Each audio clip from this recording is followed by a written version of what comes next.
wabarakatuh. Malam, Waalaikumsalam warahmatullahi wabarakatuh, Kak. Waalaikumsalam warahmatullahi Malam. wabarakatuh. Baik, Bapak Ibu yang belum on cam mungkin bisa on cam ya selama perkuliahan dilaksanakan. Kalau tidak bisa on cam mungkin bisa konfirmasi di kolom chat.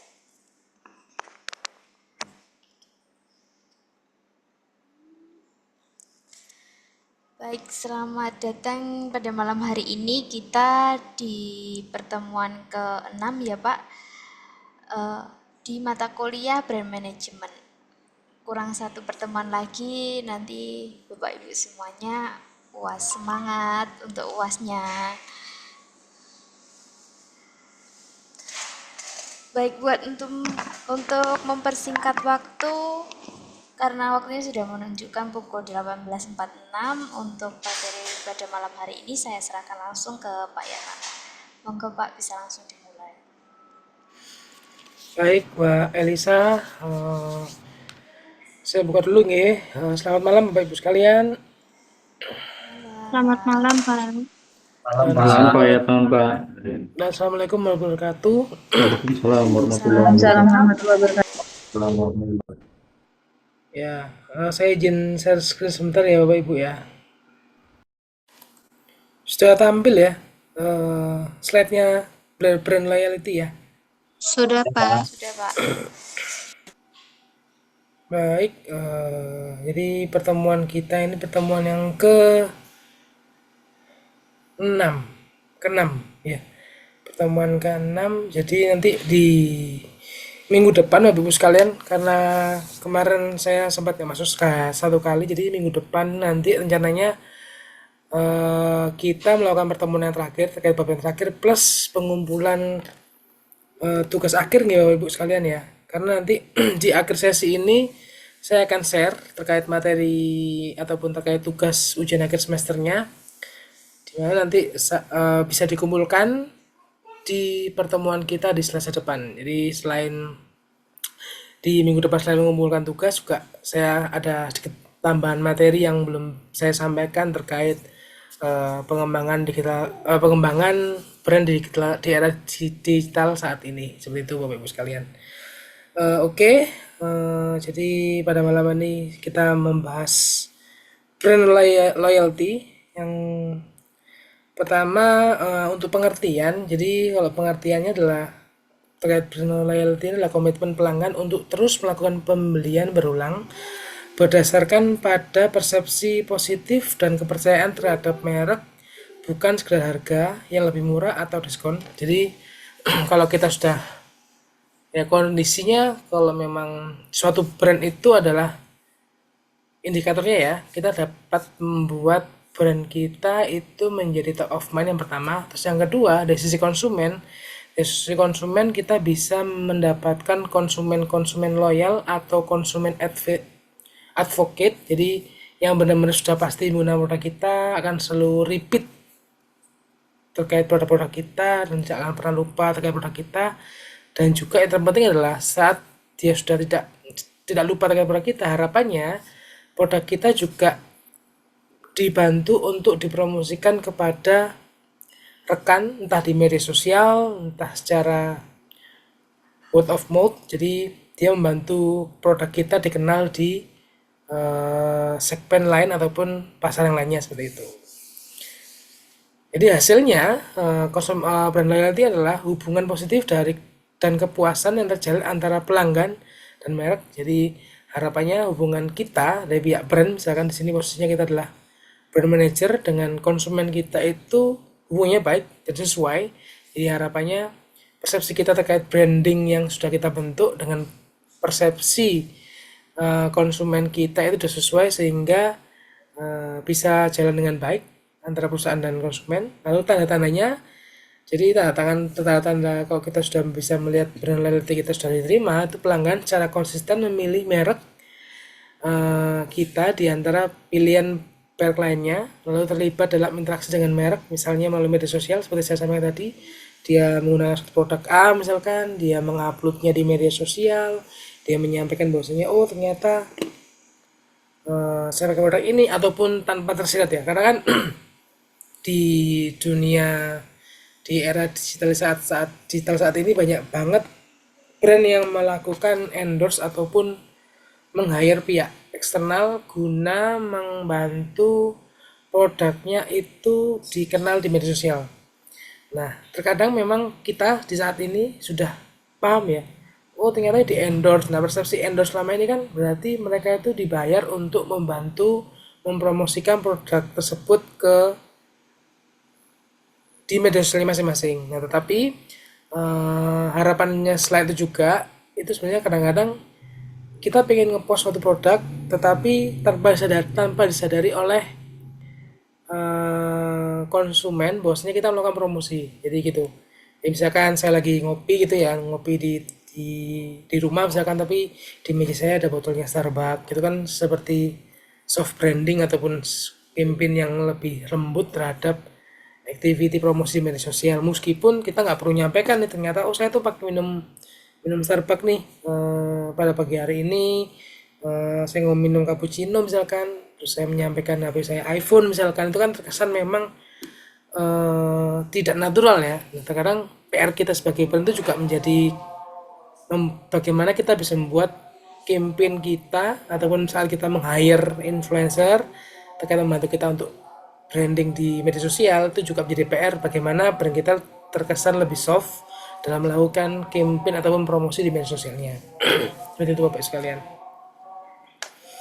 Selanjutnya, nah ini jadi sebetulnya ringkasan kita dalam activity ataupun kegiatan dalam satu semester ini adalah piramida ini Bapak Ibu sekalian. Jadi bisa lihat bosnya yang paling bawah ini adalah simpelnya adalah kita perlu melakukan identitas terkait brand kita, lalu pemaknaan, jadi kira-kira brand kita seperti apa. Di tabel yang kedua ini ada performance dan imagery, lalu yang ketiga ada respon, jadi respon terkait brand kita di di konsumen seperti apa. Itu ada beberapa variabel, ada judgment, ada feeling. Lalu yang terakhir harapannya saat kita sudah paling atas nih ya, segitiga yang paling tinggi ini adalah relationship atau bagaimana tentang menurutmu tentang brand kita. Jadi saling melengkapi antara persepsi konsumen dan kita. Seperti itu Bapak-Ibu sekalian. Nah, pertanyaannya kenapa kok piramida ini terbalik ya? Kenapa nggak piramida ini seperti ini, nggak terbalik aja gitu loh? Karena pasti semakin luas itu kan persepsinya yang paling bawah ya Bapak-Ibu sekalian ya. Nah, yang semakin atas adalah konsumen loyal yang memiliki komunitas yang terkait brand kita, memiliki engagement yang baik terhadap produk kita atau brand kita, pasti secara teknis pasti akan semakin sedikit daripada konsumen yang paling bawah sendiri. Jadi kalau tahapan konsumen ya pasti kalau bawah ini pasti no aware lah, no aware sampai ke yang loyal paling atas sendiri. Nah ini saya ambil contoh di Beijing Bapak Ibu sekalian. Ini ada launching iPhone 17 di bulan lalu. Ini bisa dilihat ya, seantusias itu di saat launching ini. Yang menjadi berbeda adalah kenapa saya ambil di kota Beijing. Kenapa saya ambil di kota Beijing? Karena memang dapat kita sadari bahwasanya dari segi negara, Cina dan Amerika ini kan sebenarnya kontra ya Bapak Ibu sekalian ya. Tetapi saat launching di Cina, bahkan secara awareness ataupun antusias terkait produk yang notabene Amerika ini, itu bahkan diterima di Cina. Jadi dapat bersimpulkan bahwasanya iPhone ini suatu produk yang memiliki tingkat brand loyalty yang sangat tinggi. Dapat bersimpulkan bahwasanya di Cina kan campaign pemerintahnya sudah jelas Bapak Ibu sekalian ya. Maksudnya ayo gunakan produk Cina sendiri, kita punya produk telekomunikasi yang banyak yang hampir sama dengan iPhone, ada Huawei dan sebagainya. Tetapi dari segi antusias masyarakat ternyata pada saat launching iPhone 17 ini sangat luar biasa antusiasnya, sangat panjang antrinya dan sangat diterima. Itu menjadi salah satu keunikan iPhone ataupun produk iPhone, brand iPhone yang mendapat mengemas bagaimana produk tersebut sangat ideal, sangat bagus dan memiliki brand loyalty yang sangat tinggi di persepsi konsumennya masing-masing. Lalu ada 5 tingkatan brand loyalty. Jadi ini adalah tingkatan brand loyalty Bapak Ibu sekalian. Itu ada 5. Jadi yang pertama itu switcher. Jadi switcher ini adalah tahapannya mereka masih membeli tapi asal beli aja. Jadi saya mau beli produk A misalkan, tapi kadang-kadang masih pakai produk B, masih pakai brand C.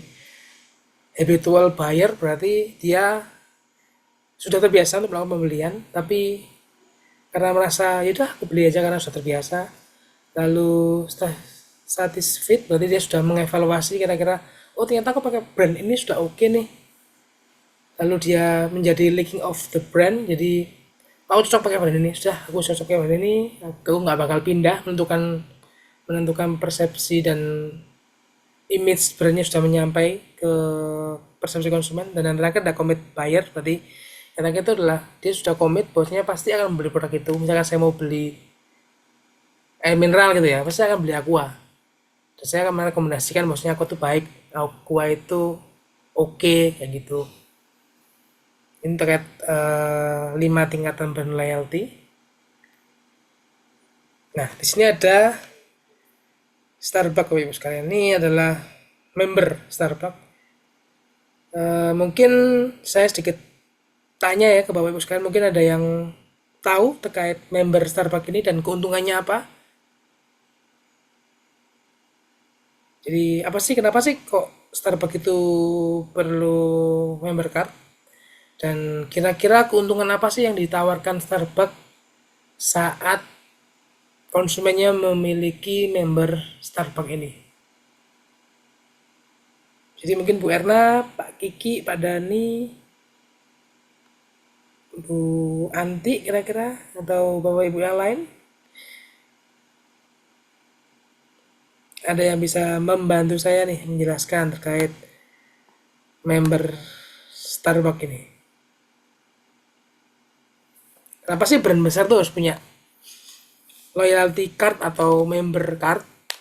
Lalu kira-kira kalau Starbucks ini benefitnya apa? Terus juga kenapa sih kok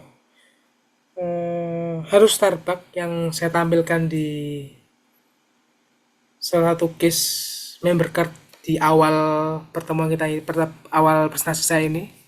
Kira-kira ada yang bisa membantu saya?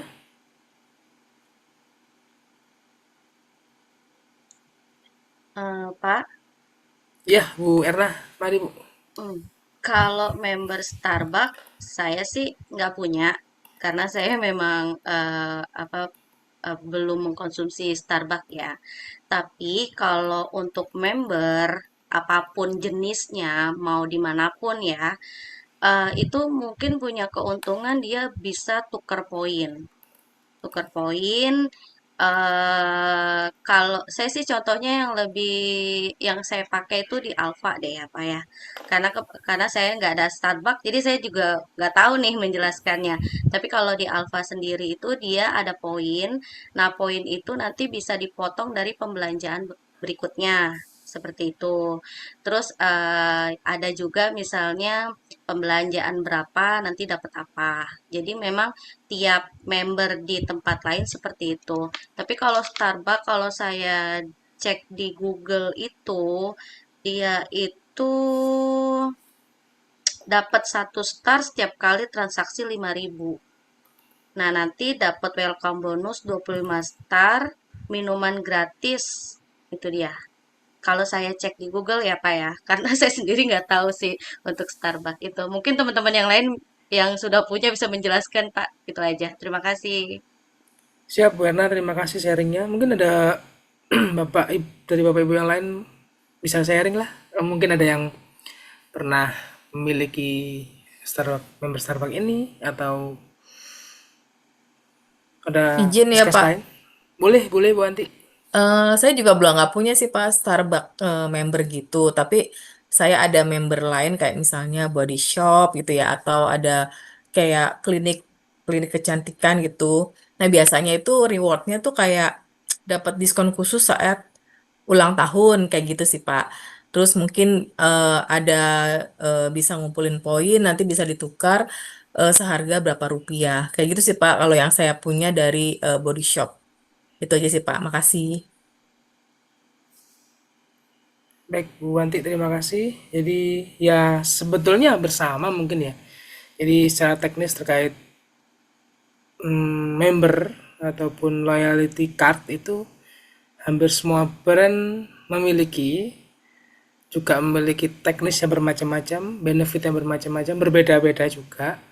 Eh betul kalau Starbucks sebenarnya hampir sama, berstandar dengan member member card yang lain ya. Jadi ada promo, ada diskon, lalu kalau ada targetnya juga, ada star sebetulnya star Bapak Ibu sekalian. Jadi misalkan Bapak Ibu transaksi berapa nominal, berapa ribu rupiah gitu ya, dapat star. Nah, star itu bisa dikonvertkan ke diskon ataupun merchandise khusus bagi member Starbucks saja. Seperti itu Bapak Ibu sekalian. Jadi kenapa saya ambil contoh Starbucks di sini? Karena memang dari Starbucks memang dari segi image-nya sudah oke tuh Bapak Ibu sekalian ya. Tapi dia masih mempertimbangkan membuat member card itu. Bosnya kalau dari seperti kita bahas kemarin ya, dari segi identitinya, brand identitinya sudah dapat, image-nya bagus nih, lalu dari brand ambience dapat, tempatnya bagus dan sebagainya, tapi kok masih memerlukan member card. Nah, itu kan jadi salah satu pertanyaan unik kan Bapak Ibu sekalian ya. Bukannya sudah oke melakukan tahapan sudah oke nih, kenapa kok masih perlu member cardnya itu? Memang member loyalty card ini salah satu caranya untuk mempertahankan brand ataupun konsumen loyal tersebut dan mencari konsumen-konsumen baru agar bisa switch ke, contohnya Starbucks ya, pecinta kopi ke yang notabene dulu belum Starbucks, masih ke brand kompetitor katakan gitu ya, agar dia bisa mau menjadi konsumen Starbucks. Karena dari member card ini pasti ada promo sehingga dia mau men-trial Starbucks tersebut, ternyata cocok, enak, harganya oke, akhirnya menjadi konsumen tetap dari Starbucks. Itu Bapak Ibu sekalian. Oke, saya izin lanjut dulu ya Bapak Ibu ya. Nah, selanjutnya yang menjadi pertanyaan adalah sebenarnya brand loyal itu manfaatnya apa? Jadi kalau menurut Keller, manfaatnya yang pertama adalah mengurangi kerentanan terhadap aksi pesaing. Maksudnya gimana sih mengurangi kerentanan terhadap aksi pesaing? Karena seperti tahapan ini ya Bapak Ibu sekalian ya, seperti piramida tadi ya, piramida 5 tahapan loyalty konsumen tadi, bosnya seperti piramida segitiga tadi ya. Jadi otomatis saat brand kita sudah memiliki konsumen loyal, itu pasti tidak akan mudah terdistract oleh activity dari kompetitor ya, entah dari harga, entah dari gimmick mereka agar bisa pindah switch ke produk kompetitor. Nah, itu menjadi salah satu manfaat brand loyalty bagi kita sebagai perusahaan ke konsumen. Jadi kalau misalnya konsumen kita banyak brand udah yang loyal sama kita nggak perlu khawatir, udahlah nggak ngaruh juga, meskipun dikasih diskon, meskipun dikasih campaign, meskipun dicoba untuk switch ke produknya mereka, dikasih trial dan sebagainya, kita sudah yakin kok ternyata brand loyalty kita itu, konsumen loyal kita sudah cukup banyak dan tidak akan dapat terpengaruh dengan aktivitas pesaing kita. Lalu yang kedua, menciptakan ruang gerak untuk menaikkan harga. Maksudnya bagaimana? Jadi kalau kita hampir sama seperti poin nomor 1, jadi yang pertama itu kalau kita punya konsumen loyal, otomatis dari segi eksternal, dari segi pesaing itu saya bilang tidak mungkin ya, tidak mudah terdistract dengan activity kompetitor. Lalu yang kedua, saat kita sudah memiliki konsumen loyal, pastinya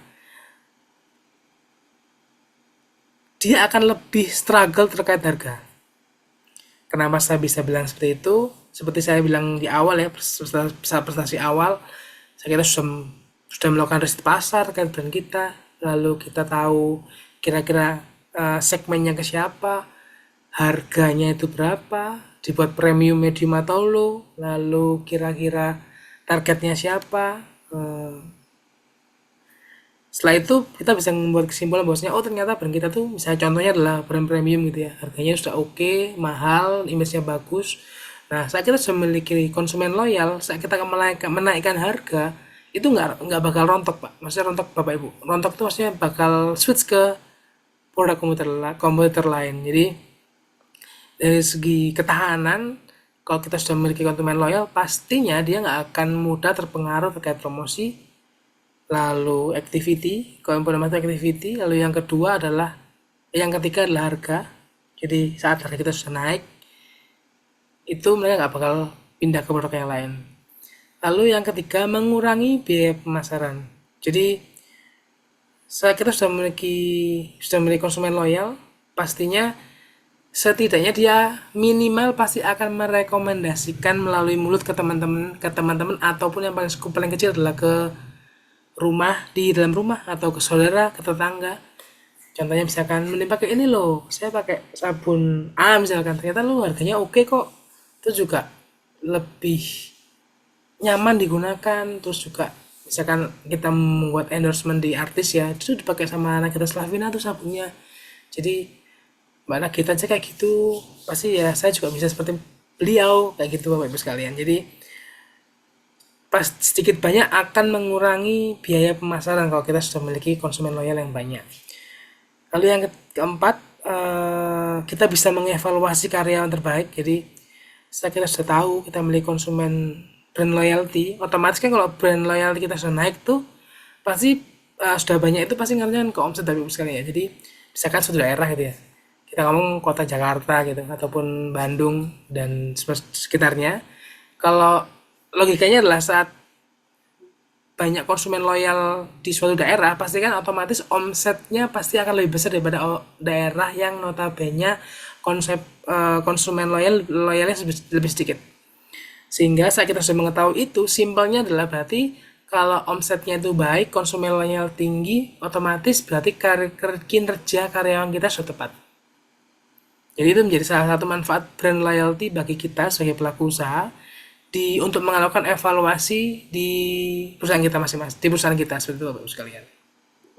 Ini nyambung ke nomor 4, yaitu omset. Jadi otomatis saat brand loyal kita, konsumen loyal kita sudah oke, udah banyak, pasti omset kita juga bakal naik. Seperti itu. Oke, saya lanjut lagi. Nah, ini saya ambil contoh Costco. Jadi mungkin ada yang tahu Bapak Ibu sekalian Costco itu apa?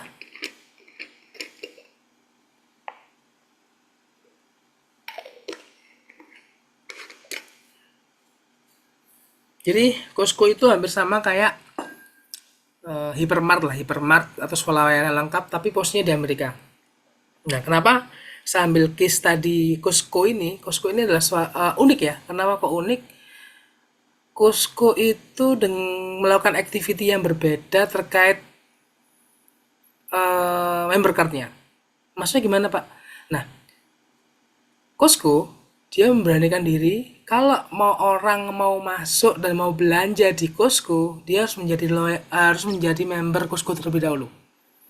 Makanya di sini ada member Gold Star, ada Gold Star eksklusif, ada bisnis eksklusif. Ini perlakuannya berbeda masing-masing member. Ada diskonnya juga berbeda, tetapi intinya saat saya mau belanja ke Costco, saya harus menjadi member dan harus membayar tahunan.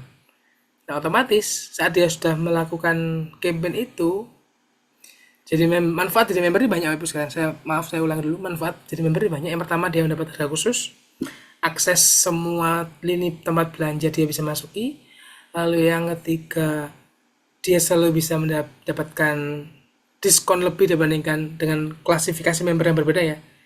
Lalu yang keempat, dia itu saat menjadi member tuh bisa mendapatkan informasi update daripada member yang lain. Jadi ada beberapa fasilitas yang bisa dimanfaatkan oleh masing-masing member card yang berbeda ini. Seperti Bapak sekalian. Unik, dia bisa memberanikan, Costco ini unik, dia memberanikan diri bahwasanya kalau kamu belanja di tempat kami, kamu harus jadi member dan harus bayar tahunan. Itu kan unik ya Bapak Ibu sekalian. Tetapi sama sekarang juga masih oke dan bisa bertahan di Amerika dengan konsep seperti itu.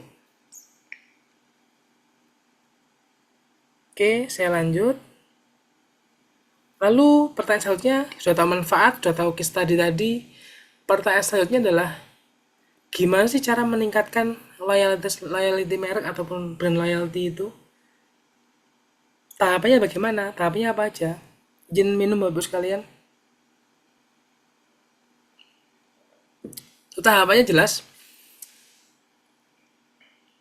Yang pertama pasti kita perlu meningkatkan brand engagement kita ke konsumen. Karena apa? Brand engagement itu menjadi salah satu indikator keberhasilan dalam meningkatkan brand loyalty. Lalu yang kedua, memahami kebutuhan dan keinginan konsumen. Kita harus tahu kira-kira kebutuhan konsumen itu apa, pasar kita siapa, brand kita itu bagaimana. Seperti tadi ya, kita harus mengidentitas dulu kira-kira brand kita bagaimana, pasarnya siapa. Kita sudah tahu, kita bisa meningkatkan loyalitas brand kita. Lalu yang ketiga, memastikan brand tetap konsisten. Jadi kalau kita mau meningkatkan brand kita, meningkatkan loyalty brand kita, otomatis dari hulu ke hilir, contohnya adalah dari brand hingga ke sales di lapangan, itu secara komunikasi, secara activity, secara arahan harus sama semua. Baik dari brand maupun ke materi POS, point of sales, ataupun out of home, billboard dan sebagainya, atau ATL, TV, radio dan sebagainya, ataupun branding venue, itu semua harus sama. Sehingga sudah sama semua, sudah konsisten semua, itu pasti loyalitas merek akan naik. Itu juga susah, nggak semudah itu. Jadi kan panjang ya, kita dari brand ke bawah sampai yang di daerah juga harus sama, lalu campaign-nya harus sama juga, lalu memasang publikasi promosi kita harus sesuai dengan arahan brand, itu harus sesuai. Makanya terkadang suatu brand itu menjadi tidak bisa maksimal dan berkembang dengan baik adalah itu. Jadi kita nggak jalan bareng antara dari pihak brand dan yang di lapangan. Padahal yang bersentuhan langsung dengan konsumen kan adalah orang di lapangan. Yang menentukan titik materi promosi juga orang di lapangan. Yang bisa mengevaluasi kira-kira brand kita itu mengalami peningkatan atau tidak juga pasti orang-orang yang ada di lapangan.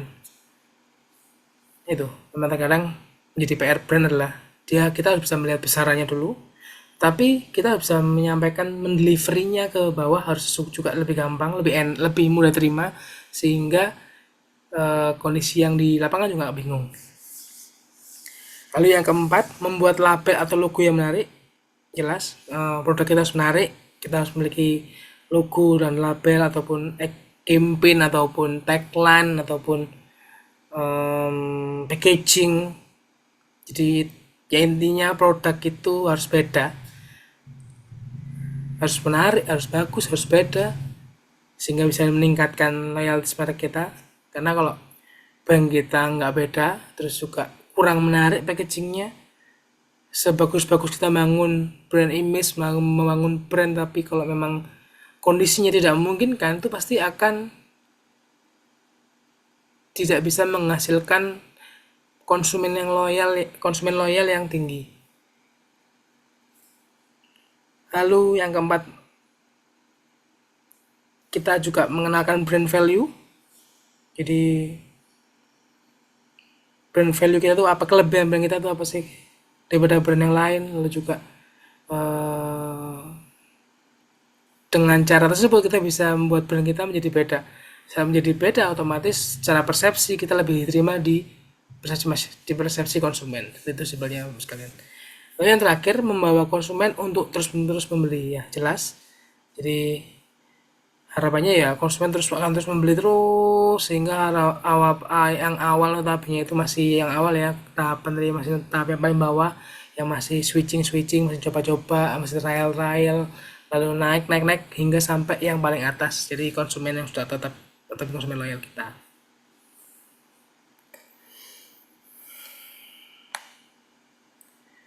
Lalu menciptakan ikatan yang rasional, jadi fokus pada nilai kinerja. Jadi kita membangun ikatan dengan konsumen itu juga rasional. Jadi kita harus tahu bahwasanya produk kita itu berkualitas unggul, harganya harus wajar, lalu kemudahan akses. Jadi secara accessibility itu, misalkan contohnya gini, accessibility ini ya, saya melakukan pembelian terkait produk itu nggak susah, nggak menjadi kesulitan dalam mencari produk kita di toko-toko misalkan.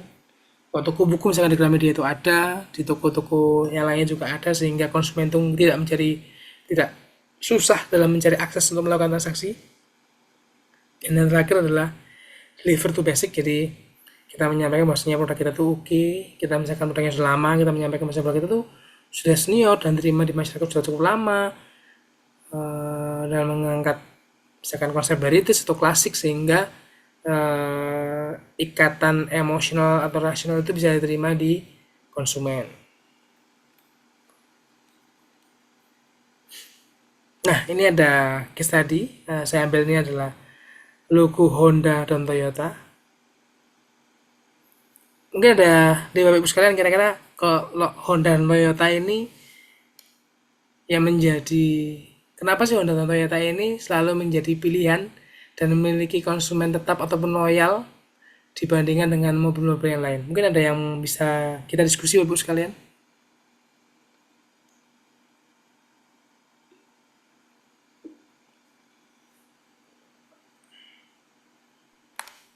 Dari saya Pak, Boleh Pak Anom, mari.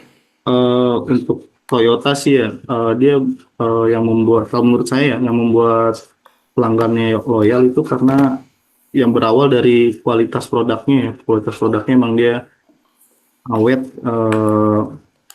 udah gitu spare partnya mudah dicari, murah, sehingga itu yang membuat mengangkat brandnya itu. Menurut saya di situ Pak, di kualitas produk sama kemudahan mendapat spare partnya Pak. Baik Pak Anom, terima kasih. Mungkin ada yang mau sharing lagi di Bapak Ibu yang lain terkait Honda ataupun Toyota, terkait brand ini, konsumen loyalnya kenapa sih kok banyak banget konsumen Honda dan Toyota ini masih eksis sampai saat ini? Selain tadi ya, selain kualitas, lalu spare partnya juga oke, harganya nggak mahal mungkin. Mungkin dari Bapak Ibu yang lain, ada yang mau sharing? Izin nambahin aja Pak dari apa yang disampaikan Mas Anom. Boleh Pak Kiki. Ya selain brand Honda ataupun Toyota itu kenapa menjadi sorotan atau kelihatan dari masyarakat atau para konsumen atau pembeli, kalau dari sudut pandang saya secara tidak langsung, selain adanya kemudahan kita untuk akses melakukan servis, yang pasti outlet ataupun gerai-gerai Honda ataupun Toyota itu memang mudah dicari Pak. Itu sih tambahannya Pak. Terima kasih Pak. Baik Pak, ini tempat servis lalu bengkelnya banyak gitu Pak Kiki ya. Jadi itu yang menyebabkan juga kenapa kok Honda dan Toyota ini menjadi salah satu opsi dan memiliki selling point lebih di mata konsumen. Gitu nggih Pak, dari jawaban Pak Anam sama Pak Kiki. Iya Mungkin ada betul lagi Pak. Bapak Ibu sekalian terkait Honda Izin dan menambahkan, Pak. boleh Bu Anti. Kalau menurut saya mungkin salah satunya itu harga jualnya nggak jatuh ya Pak ya. Karena kalau misalnya kita lihat, kayak misalnya contohnya saya ya Pak, punya motor yang walaupun udah lama gitu ya, eh, motor Honda tapi harga jualnya masih tinggi dibandingkan dengan mungkin dengan merek lain yang di luar itu. Itu sih Pak kalau dari saya. Terima kasih. Baik Bu Anti.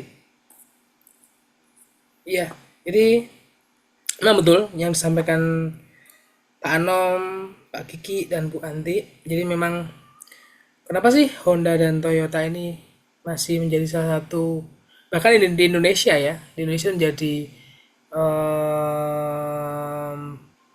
industri pabrik mobil ataupun industri mobil yang masih menjadi leader di produk mobil. Ya jelas bosnya mereka memiliki kualitasnya. Kalau kualitas susu lah ya, kita ngomong kualitas itu bisa didebatkan kalau kualitas. Spare part ya, Honda memang dan Toyota memang memiliki harga spare part yang lebih oke dibandingkan dengan brand yang lain. Lalu terkait tempat servis ya, betul katanya Pak Iki tadi, bosnya bengkel ataupun official service-nya hampir setiap kota itu rata, sehingga kita ataupun konsumen saat membeli mobil Honda ataupun Toyota tidak akan mengalami kesusahan apabila misalkan di jalan mogok, lalu perlu melakukan servis dan sebagainya di kota-kota lain pasti ada. Dan yang betul kata Bu Anti, yang pengen saya tekankan di sini itu poinnya adalah Honda dan Toyota memiliki nilai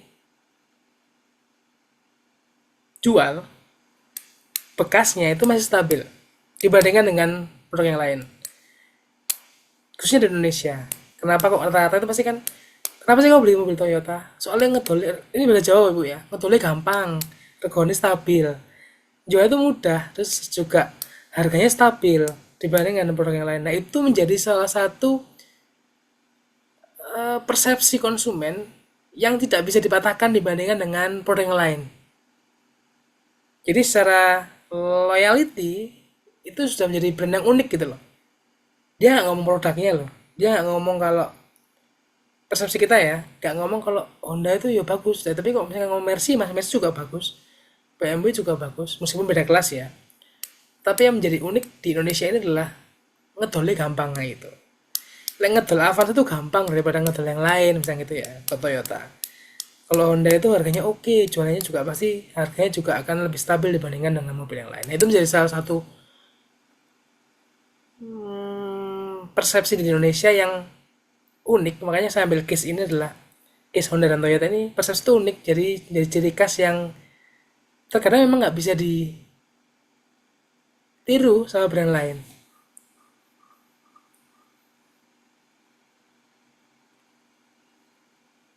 Gitu nggih terkait Toyota dan Honda. Mungkin ada yang mau diskusikan ibu sekalian. Sorry saya belum tanya dari tadi sampai ke materi kita ini tadi. Mungkin ada yang mau diskusikan sebelum saya lanjut lagi ibu sekalian.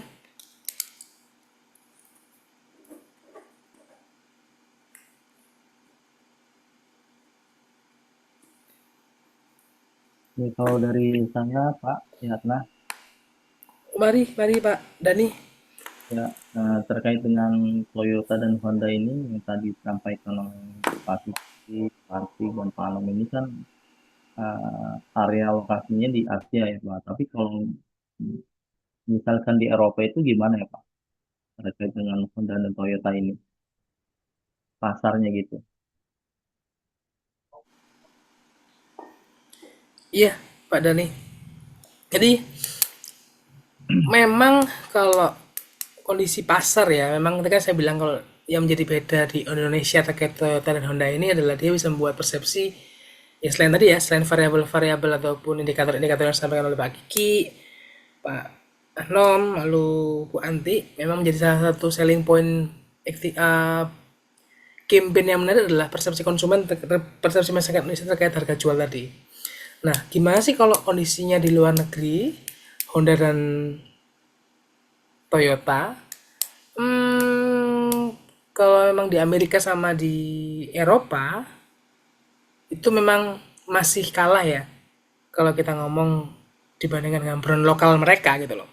Karena memang dari segi pola pikir ataupun kultur itu beda Pak.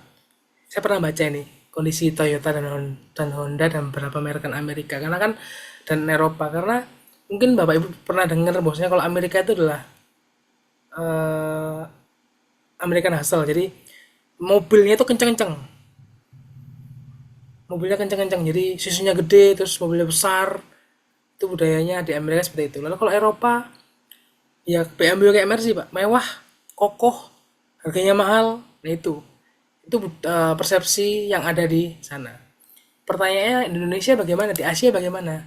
Nah ada hal unik yang pernah dilakukan Toyota dan pernah dilakukan pabrikan Jepang Pak di Asia dan khususnya di Asia Tenggara. Bosnya mereka membuat di tahun 1990-an itu mereka membuat kerjasama antara pabrikan Jepang ini membuat bagaimana membuat mobil yang cc-nya di bawah 2000 yang irit dan memiliki horsepower tinggi. Duh, kenapa kok dibuat gitu Pak? Jadi mobil Jepang ini membuat persepsi bahwasanya mobil Jepang itu adalah mobil yang irit, ekonomis, dan ramah lingkungan. Dia mau memutar persepsi mobil Eropa dan Amerika yang awalnya pernah besar di Indonesia. Gitu Pak Dani.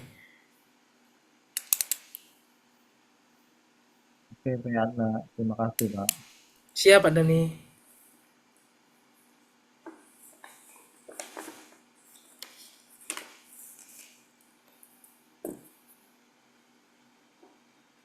Mungkin dari Bapak Ibu yang lain?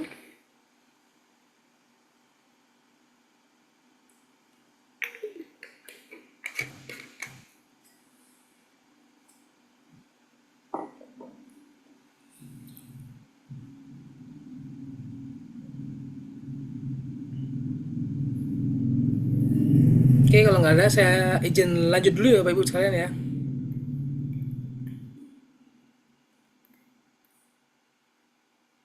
Oke, selanjutnya adalah bagaimana cara menciptakan ikatan emosional. Jadi kan tadi ini yang tertinggi ya Bapak Ibu sekalian, bagaimana membuat kita sebagai brand membuat ikatan emosional ke konsumen. Caranya bagaimana sih? Yang pertama menciptakan pengalaman unik. Pengalaman unik itu maksudnya bagaimana? Jadi bisa berbagai macam cara, bisa melalui 4P tadi ya Bapak Ibu ya, mungkin product, place, promotion, people, itu bisa dikembangkan menjadi satu variabel menciptakan brand kita unik. Jadi saat brand kita unik, activity ataupun promosi kita berbeda, sehingga secara ikatan emosional itu akan lebih dapat di konsumen. Contoh gini, misalkan satu iklan di TV, kenapa sih kok maaf Bapak Ibu ya, iklan mobil sport ataupun rokok itu selalu menyampaikan bahwasanya maskulinitas, lalu ada yang membawa ke adventure, ada yang juga membawa ke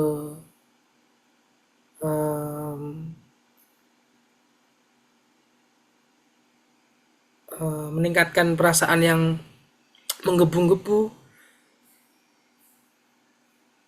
Itu memberikan persepsi konsumen bahwasanya brand kita tuh unik, brand kita tuh memiliki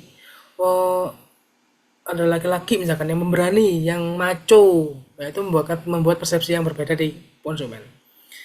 Lalu membangun rasa kebersamaan. Jadi misalkan contoh produk Marjan misalkan, dia membangun bahwasanya kalau sirup Marjan itu digunakan bersama-sama dengan keluarga, lalu juga campaignnya saat puasa Natal dan Tahun Baru selalu ada untuk saat waktu kumpul keluarga, sama dengan Coca-Cola dan Pepsi, dia melakukan campaign yang sama. Lalu membangun koneksi personal. Jadi gimana brand kita tuh bisa membangun koneksi personal dengan segmen masing-masing. Contoh, brand itu dibuat di campaignnya adalah campaign anak muda, lalu juga anak kekinian, anak skena misalkan. Jadi tepat di kondisi di koneksi personal masing-masing. Lalu yang terakhir, merek sebagai bagian dari identitas bersama. Jadi kalau kita ingin buat meningkatkan ikatan, menciptakan ikatan emosional, kita menjadi memiliki merek yang memiliki identitas yang berbeda dan harus sesuai identitasnya dengan segmen atau pasar yang kita tuju. Contohnya Harley. Seperti yang kemarin Bapak Ibu sekalian saya sampaikan, bahwasanya kalau memang Harley itu brand yang memiliki tingkat loyalitas konsumen yang tinggi, baik yang punya Harley maupun tidak punya Harley. Ini yang beda, unik juga, satu brand unik. Gimana bosnya menyebutkan HDCI gitu ya, Harley Davidson Club Indonesia itu ternyata nggak semua harus wajib punya Harley.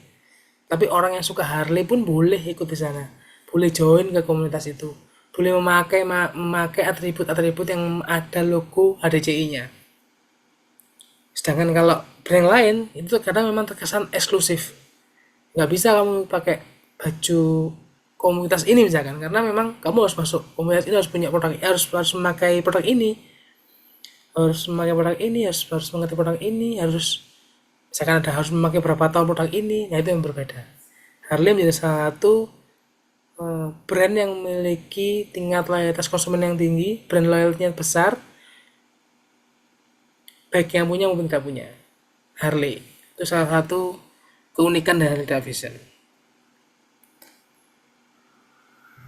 Lalu program loyalty atau CRM.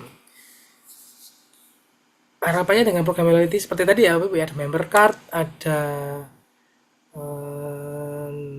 Kasko tadi, atau loyalty card. Harapannya ya kita bisa membangun tingkat emosional ataupun loyalitas konsumen kita ke produk kita. Jadi simpelnya memberikan nilai real yang relevan, tidak hanya diskon, tapi yang mudah dipahami, memberikan pengakuan ataupun personalisasi itu penting bagi konsumen loyal kita, ataupun konsumen tetap kita. Jadi terkadang kita kalau ngomong brand itu tadi ya seperti saya sampaikan sebelumnya saya, bahwasanya kita nggak ngomong harga lagi, nggak ngaruh tuh kalau udah kita loyal harganya mau diturunkan, diskon atau mau di 2/1 kan. Kalau sudah loyal, contohnya iPhone ya, nggak bakal dia ngasih diskon iPhone gede-gedean ataupun 2 gratis 1, itu nggak mungkin, karena memang dia sudah tahu bahwasanya segmenku adalah segmen premium, hargaku sudah sesuai, targetku sudah sesuai, image sudah sesuai, sehingga nggak perlu lagi dia membahas masalah diskon. Tinggal membangun bagaimana membangun fundamental konsumennya sehingga tetap iPhone menjadi suatu produk yang bisa sustainable hingga ke depan, berapa tahun ke depan, hingga selamanya bahkan. Itu terkait program loyalty atau CRM. Contohnya Sephora, hampir sama Bapak Ibu, hampir sama dengan Starbucks dan Alfamart tadi case-nya. Dia membuat member card agar konsumennya tetap loyal dan selalu update terkait promo ataupun diskon-diskonnya.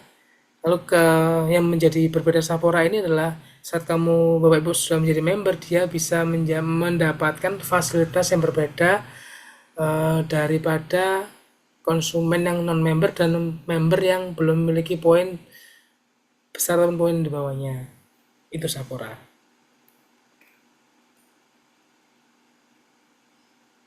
Lalu bagaimana sih mengatasi ancaman pesaing dan krisis dari suatu brand? Yang pertama, kalau kita mau mengatasi ataupun mereduce brand ataupun brand loyalty ataupun konsumen loyal kita agar tidak mengalami downgrade ataupun beralih ke produk yang lain adalah caranya, salah satunya adalah memperkuat asosiasi. Lalu yang kedua, meningkatkan kualitas layanan. Jadi hampir semua produk pasti punya layanan Bapak Ibu sekalian. Contoh kalau misalkan produk FMCG, mungkin Bapak Ibu tahu di dalam snack misalkan itu ada customer service sana. Jadi bagaimana selalu membangun hubungan antara konsumen dengan brand itu dengan melakukan beberapa cara, salah satunya dengan customer service, sehingga misalkan pun ada kendala produknya nih kok tidak fresh, dia bisa telepon sehingga bisa memberikan feedback dari pihak perusahaan ke konsumen tersebut. Lalu yang terpenting adalah mengukur kepuasan secara rutin. Jadi mengukur kepuasan pelanggan kita dan mengukur tingkat loyalitas konsumen kita melalui NPS dan CSAT. Dan juga merespon cepat terhadap keluhan-keluhan yang ada. Nah, pertanyaan selanjutnya adalah bagaimana sih mengukur kepuasan loyalitas pelanggan?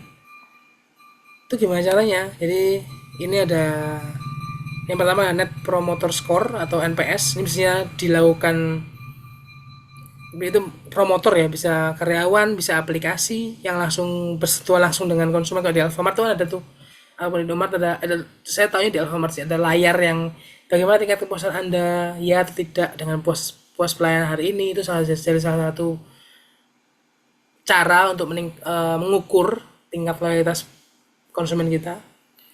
Yang pertama ada NPS. NPS itu pakai skala Bapak Ibu sekalian. Jadi 0 sampai 10. Jadi seberapa besar kemungkinan Anda merekomendasikan. Jadi ini untuk mengukur tingkat loyalitas pelanggan kita.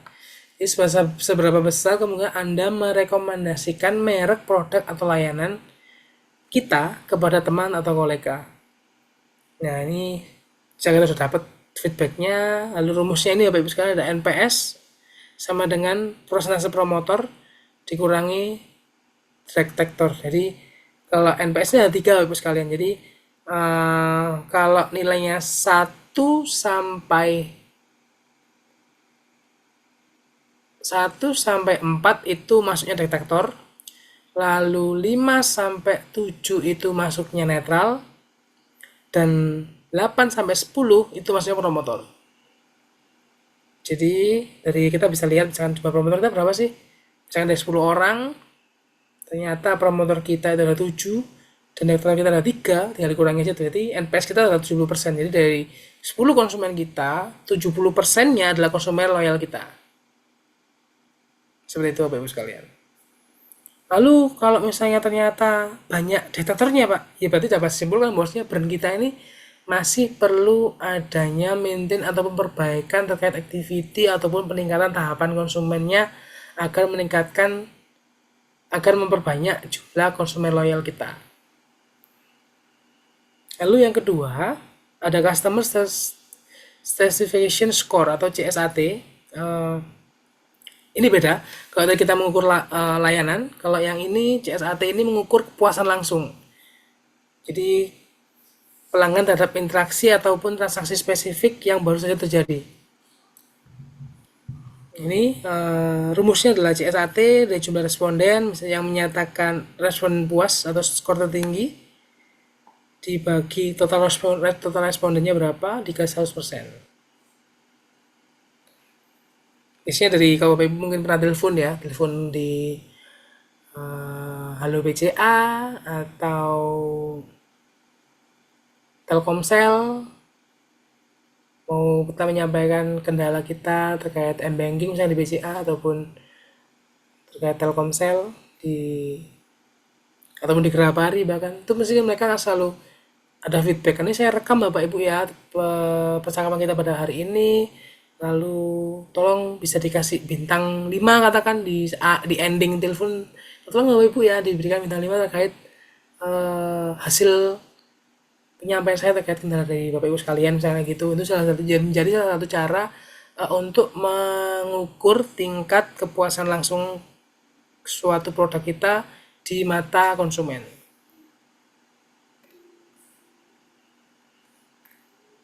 Oke, mungkin itu Bapak Ibu sekalian. Sebelum kita masuk ke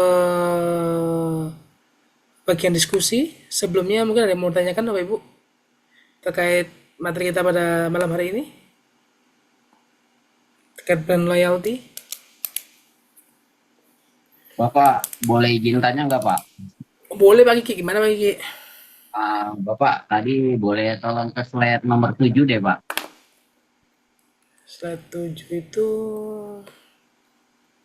Manfaat brand loyalty ya Pak. oh iya betul Pak. Ini Pak mau izin tanya terkait di poin kedua deh Pak. Menciptakan ruang gerak untuk menaikkan harga. Di sini ada hal yang perlu saya tanyakan deh Pak. Mohon izin untuk ini deh Pak. Apakah menaikkan harga pada pelanggan loyal itu selalu efektif? Dan kira-kira faktor apa aja sih Pak yang perlu dipertimbangkan sebelum melakukan hal itu Pak? Karena kan pada intinya bagi kita sebagai pelanggan atau customer itu produk yang berkualitas atau harga murah atau wajar yang kita jadikan pedoman kita untuk membeli sesuatu brand itu ya Pak. Boleh tolong dijelaskan Pak? Terima kasih Pak Nanta. Siapa Kiki? Iya Pak, jadi salah satu manfaat brand loyalty adalah konsumen kita tidak akan mudah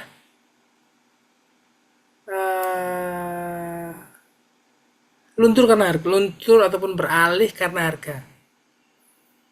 Jadi maksudnya bagaimana? Jadi kita sudah seperti saya sampaikan tadi Bapak Ibu ya, kalau memang ternyata segmen kita sudah tepat dengan target kita sudah tepat, misalkan case-nya adalah produk premium misalnya gitu ya.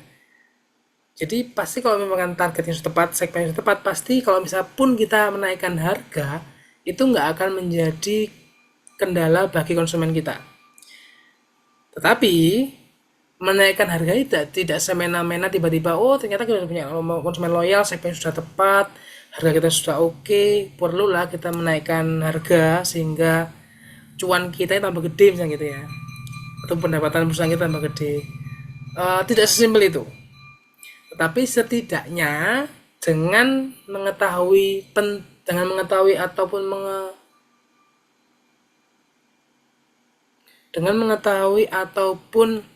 menyadari pentingnya brand loyalty, sehingga kita bisa mengetahui poin-poin ini, Pak Kiki. Meskipun saat kita menentukan harga ataupun menaikkan harga itu perlu pertimbangan. Contoh kasus begini.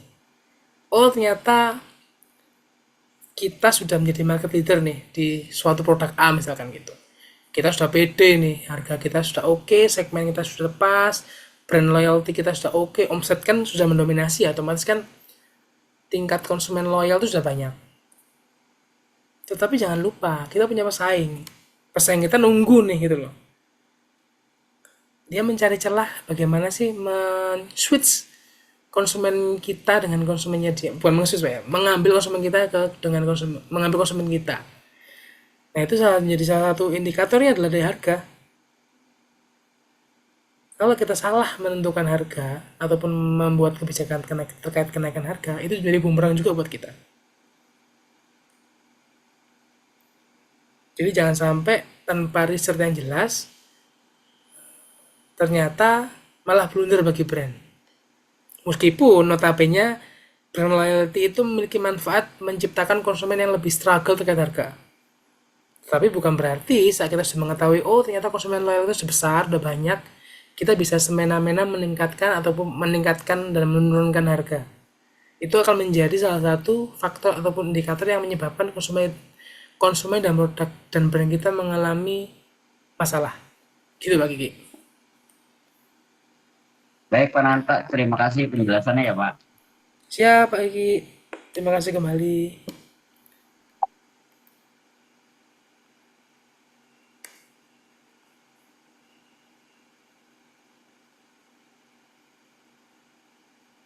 Oke, Bapak Ibu mungkin ada yang mau diskusikan lagi?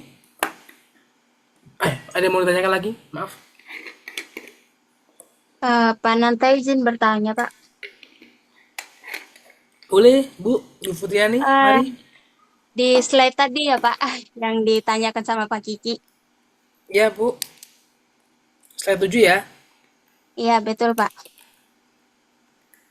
Ya. Gimana, Bu? Ya.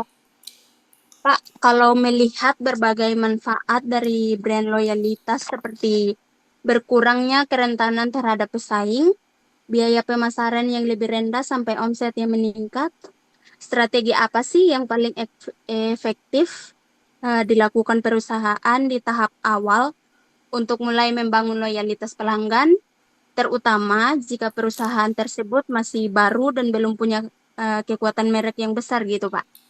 Ya, tolong dijelasin ya, Pak. Terima kasih. Baik, Pak.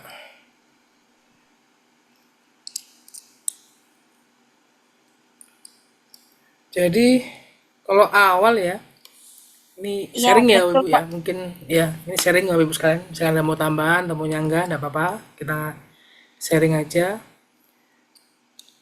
Kalau awal yang terpenting adalah sebelum kita bahas brand loyalty ya, sebelum kita bahas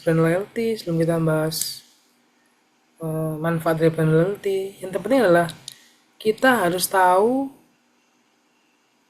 segmen dan produk kita ini segmennya siapa, targetnya siapa, dan positioning terkait brand kita seperti apa, atau produk kita seperti apa. Sehingga saat kita sudah menspesifikkan hal tersebut, kita bisa menentukan arah. Kira-kira brand kita ini mau dibawa kemana. Setelah kita tahu brand kita mau dibawa kemana, kita akan melakukan activity yang sesuai dengan arahan brand kita. Saat kita sudah mengetahui arahan brand kita tinggal menyesuaikan apa yang perlu ditancapkan ke konsumen terkait brand kita. Kira-kira apa yang perlu ditonjolkan terkait brand kita, apa yang menjadi produk kita berbeda, apa yang membuat engagement brand kita meningkat di mereka.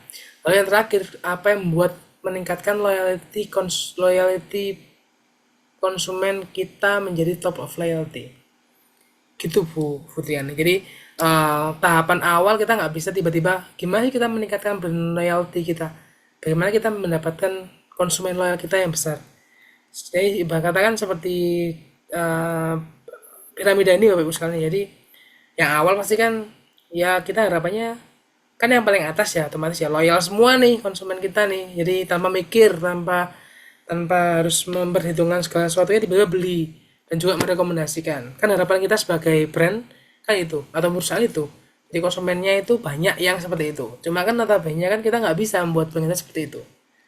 Karena kita akan terbatas oleh segmen, oleh target, oleh harga, sehingga semakin tinggi tahapan piramida itu akan semakin berkurang dengan sendiri-sendirinya. Contoh dari 100 orang nih, ternyata yang pernah nyoba 100 orang. Akhirnya yang sudah rutin beli 50 orang. Akhirnya ada 50 orang yang sudah rela terus melakukan transaksi terus jadi 30 orang. Lalu yang menjadi pilihan brand dan sudah memiliki persepsi brand yang sama dengan brand kita sisa 10 orang. Lalu yang sudah komit dan mau mempromosikan produk kita cuma 3 orang. Nah itu Bapak Ibu, itu Bu. Jadi tahapan itu yang menyebabkan makanya terkadang brand itu kita nggak bisa nih harapannya semua segmen masuk, lalu semua kondisi pasar masuk dengan harga berbeda-beda semua masuk, itu nggak bisa. Kita bisa mengatasinya adalah membuat brand baru dengan segmen yang baru dan target yang baru. Contoh kasusnya seperti Wardah kemarin. Jadi ada yang Wardah itu ada yang harganya yang paling murah, sama-sama nih produk kecantikan, produknya sama nih tapi dia membuat brand yang berbeda-beda. Ada Wardah, ada Scientific yang kemarin dibahas, ada satu lagi saya lupa satu lagi saya lupa. Jadi bisa seperti itu Bu Fitriani. Jadi kita membuat brand itu, membuat produk harus menentukan arahnya kemana dulu. Gitu Bu Fitriani. Mungkin ada tambahan dari Bapak Ibu yang lain terkait pertanyaan dari Bu Fitriani. Ya, baik. Terima kasih Pak Nanta buat penjelasannya.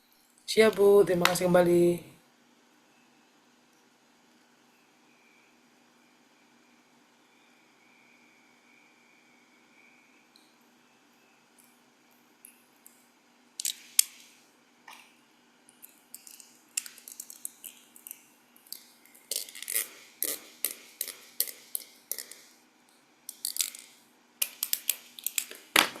Oke, ada yang mau ditanyakan lagi Bapak Ibu sekalian?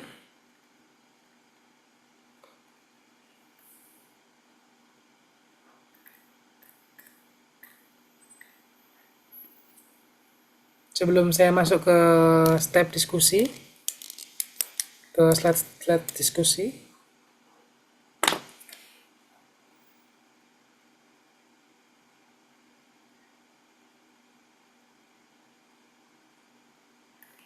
Pak Nanta izin bertanya lagi Pak, sorry. Oh boleh Bu, gimana Bu? Ya, di slide ini ya Pak. Ya, Iya Pak. Belum Pak. Sorry Pak. ya tidak apa-apa. Ya. Pak, dari dua metode pengukuran kepuasan pelanggan yaitu NPS dan CSAT, dalam situasi seperti apa perusahaan lebih tepat menggunakan NPS dibandingkan CSAT? Dan apakah ada kemungkinan kedua metrik ini memberikan hasil yang berbeda sehingga perusahaan harus menyesuaikan strategi pelayanan mereka? Itu sih Pak. Terima kasih Iya, Pak. ya Bu Fitriani. Sebetulnya dua metode pengukuran ini adalah dua metode yang berbeda Bu. Jadi kalau yang NPS ini kita pengukurannya tujuannya untuk mengetahui tingkat loyalitas pelanggan kita. Sedangkan kalau yang CSAT itu adalah untuk mengukur tingkat kepuasan pelanggan terkait produk kita. Jadi cara persepsi beda ya Bu, dan otomatis persepsi berbeda lalu activity ataupun cara ataupun medianya juga berbeda.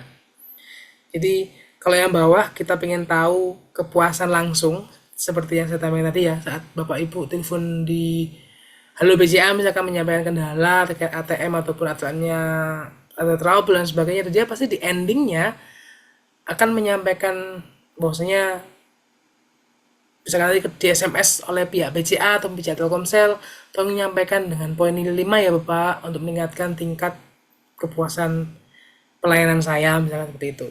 Saya untuk loyalitas itu harapannya tujuannya kita bisa bisa biar bisa mengetahui misalkan gini, dari 10 orang yang melakukan transaksi terkait produk kita ataupun loyal loyal konsumen loyal terkait produk kita, dari 10 orang ini kira-kira yang benar-benar konsumen loyal itu berapa sih? Nah, salah satu caranya melalui media ini, Bu. Ya, Bu Fitriani, lalu melalui metode NPS, gitu, Bu. Ya baik, terima kasih Pak Nanta. Dimengerti Pak. Siap, Bu. Terima kasih kembali.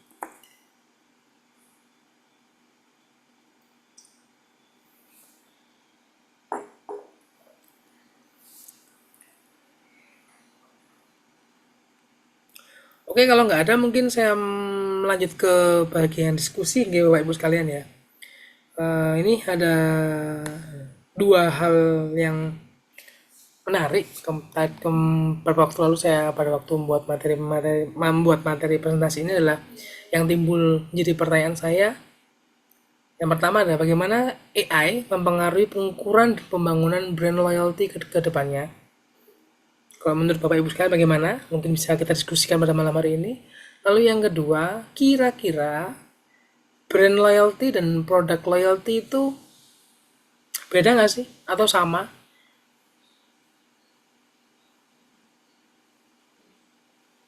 Itu Bapak Ibu sekalian. Mungkin dua pertanyaan ini yang coba kita diskusikan pada malam hari ini sehingga saya ingin tahu kira-kira persepsi Bapak Ibu terkait dua pertanyaan ini seperti apa. Pak, ini dikasih waktu apa langsung jawab, Pak?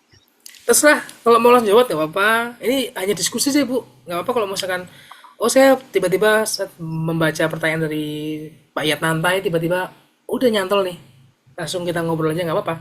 Mari. Aku coba jawab yang pengukuran ya, Pak ya.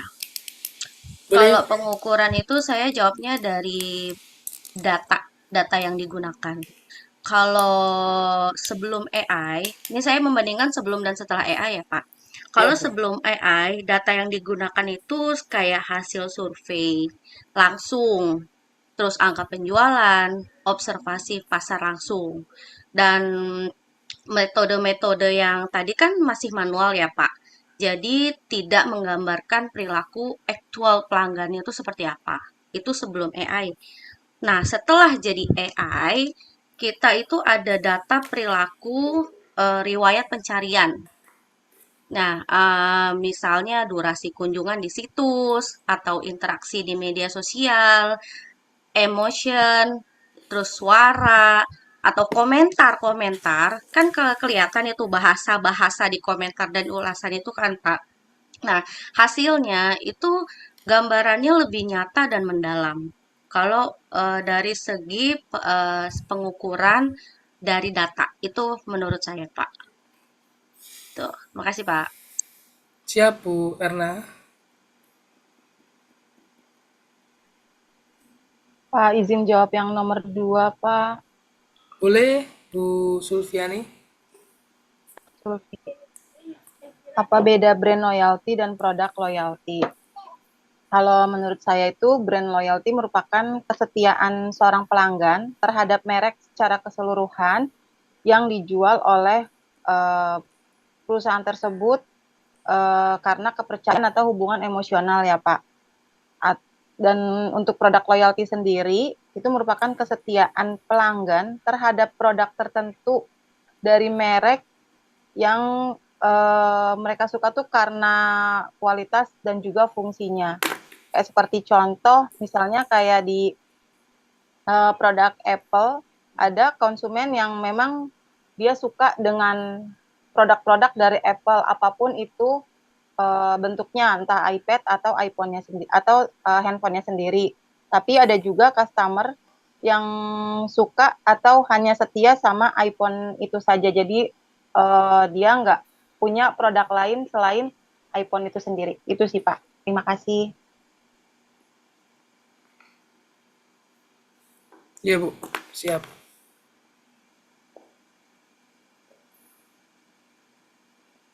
Mungkin dari Bapak Ibu yang lain? Izin dari saya, Pak. Iya Pak Anam. eh, untuk yang pertanyaan pertama, bagaimana AI saya jawab singkat-singkat aja.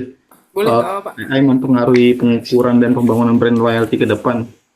Ini sih saya emang sangat mempengaruhi ya, karena saya termasuk korbannya juga AI ini. Karena dilihat dari algoritmanya, contohnya eh, saya mau rencana ada mau beli mau jajalin sepeda listrik, cuma ngeliat-ngeliat doang sebentar di sosmed, itu tiba-tiba setiap saya buka munculnya itu lagi akhirnya bisa membangun ketertarikan saya untuk membeli produk tertentu di sepeda listrik tersebut. Itu jadi sangat mempengaruhi algoritma itu. Terus yang beda loyalty dan produk ini seperti yang tadi kita bahas di produk Toyota itu ya. Jadi untuk loyalty ini, brand loyalty ini yang dibangun itu seperti emosinya itu, emosi si customernya itu, pelanggan itu. eh, Contoh yang tadi dibilang Sulfi itu Apple. Jadi karena dia brandnya udah wah, itu udah mewah, jadi orang beli Apple bukan cuma sekadar fungsinya, tapi eh, emosinya yang dibangun dari produknya itu. Eh, Kalau produk loyalty yang tadi kita bahas di Toyota itu karena fungsinya, karena kualitas dan lain sebagainya, termasuk layanannya itu. Seperti itu Pak Yananta. Makasih.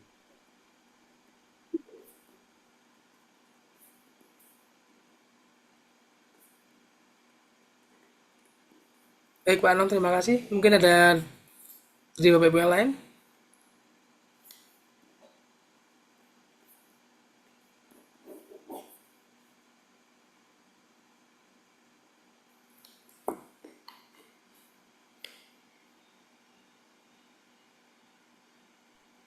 Ini dari saya Pak Yatna. Boleh Pak Dani? Ya, jadi kalau berkaitan dengan AI ini ya, karena AI itu bisa membuat sebuah chatbox dan layanan pelanggan 24 jam gitu. Jadi AI powered chatbox itu dapat menyelesaikan masalah-masalah pelanggan dengan cepat dan efisien, sehingga bisa meningkatkan pengalaman positif untuk mendorong loyalitas pelanggan. Dari saya itu sih Pak. Terima kasih Pak. Siapa Dani?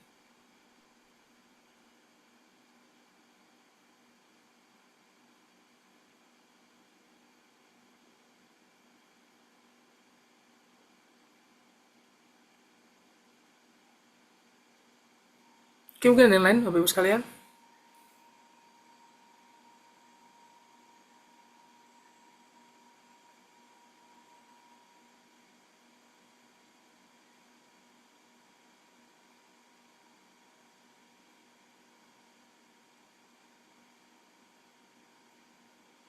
Lah Pak, izin ini Pak,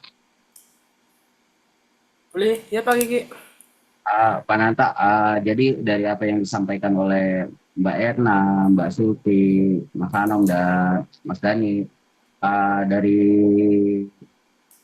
analisis saya mengenai brand loyalty itu merupakan suatu aset strategis dan lebih valuable dan berkelanjutan dibandingkan dengan produk loyalty. Sementara produk loyalty itu lebih bersifat taktis dan mudah digantikan. Brand loyalty mencerminkan hubungan emosional jangka panjang dan menciptakan keunggulan kompetitif yang sulit ditiru. Seperti itu sih Pak. Terima kasih. Kita Ya, baik. Terima kasih Pak Kiki.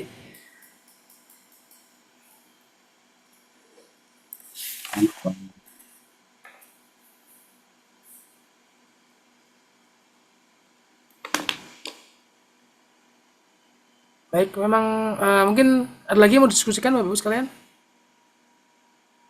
Atau mau Pak, boleh, mau boleh. nambahin sedikit beda brand loyalty sama produk loyalty ya. Ya, betul. Baik. Mari Bu Esi. Jadi kayak contohnya kalau brand loyalty itu kayak tetap beli produk Apple meskipun ada banyak merek yang lain, meskipun ada alternatifnya. Tapi kalau produk loyalty itu kayak selalu beli iPhone, tapi bisa pindah ke Samsung atau brand yang lain jika ada yang lebih baik. Gitu, Pak. Terima kasih. Baik. Oke, mungkin itu tadi ya dari apa tadi ya? 6 6 atau 7 orang dari Pak Kiki, Pak Dani, Pak Anom, Bu Esi, Bu Erna, Pak Kiki. Memang betul. Jadi cuma yang masalah AI ini memang dari Bapak Ibu sekalian memang betul. Jadi dengan adanya AI itu lebih memudahkan kita sebagai pihak brand ataupun manajemen atau marketing ataupun dan lain-lainnya dalam menentukan ataupun melakukan pengukuran dan pembangunan suatu brand ke depannya. Karena betul memang dari AI ini kita lebih dapat mengetahui kondisi lebih real suatu brand ataupun konsumen kita di era digital saat ini. Karena apa? Kalau memang notabene saya kemarin cerita ya, ada market share, ada yang dilakukan Nielsen dan sebagainya, itu notabene dilakukan oleh SDM. Dan yang terkadang kalau kita ketahui bahwasanya dengan adanya SDM itu ada nilai ataupun ada miss-nya. Tapi dengan adanya AI itu semua akan lebih detail terukur, baik dari komentar, baik dari search-nya, dari like-nya, dari activity kita di media sosial, ataupun terkait review, mau review suatu produk atau tempat, bahkan kita mau lihat kira-kira seberapa banyak orang yang nge-search lokasi produk kita ataupun cafe kita, semua itu dapat disimpulkan melalui AI. Dengan adanya AI, ini akan menjadi suatu wadah baru yang lebih oke dalam melakukan evaluasi terkait pengukuran dan pembangunan brand loyalty di masa depan. Namun yang menjadi tantangan juga sebagai kita, sebagai brand ataupun sebagai top management ataupun sebagai marketing terkait AI ini adalah menjadikan kita akhirnya ketergantungan Bapak Ibu sekalian. Jadi kita seakan-akan persepsi kita persepsi ataupun activity kita seakan-akan menjadi diarahkan oleh AI. Betul katanya Pak Anam tadi ya kalau nggak salah. Saya nge-set motor listrik, tiba-tiba muncul motor listrik semua. Nah itu harus bisa disadari oleh setidaknya kita dalam pengembangan brand management sehingga jangan sampai penentuan brand kita di digitalisasi saat ini menjadi ketergantungan terhadap AI karena terkadang memang ada hal-hal sensitif yang tidak bisa tersentuh oleh AI. Contoh rasa itu mereka nggak bisa, AI nggak bisa sentuh rasa. Engagement dia nggak bisa nyentuh engagement. Critical thinking dia nggak bisa menyentuh critical thinking. Tetapi sebagai media untuk melakukan evaluasi, media mencari informasi, AI menjadi salah satu opsi yang oke saat ini. Gitu Bapak Ibu sekalian. Masalah poin pertama. Lalu yang kedua, beda brand loyalty dan produk loyalty. Tadi memang hampir benar semua Bapak Ibu sekalian, betul semua. Kecuali mungkin tadi Bu Sulfiani ya agak kebalik sedikit lah tadi ya. Produk loyalty sama brand loyalty.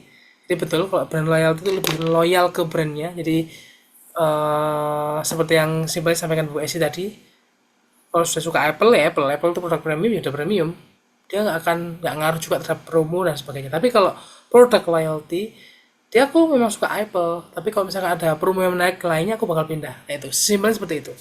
Jadi kalau brand itu lebih ke mereknya, citranya, emosionalnya dan nilai-nilai brandnya. Tapi kalau produk loyalty lebih ke produk spesifiknya, tetapi dia lebih mudah terarahkan karena faktor diskon ataupun faktor harga.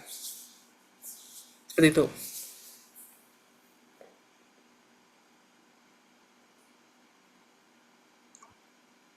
Pak Nanta, Boleh izin Bu bertanya Pak. Erna?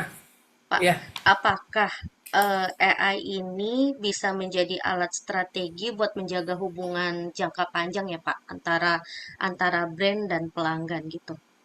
Bisa nggak ya Pak? Itu. Terima kasih Pak. bisa sih Bu, sangat bisa.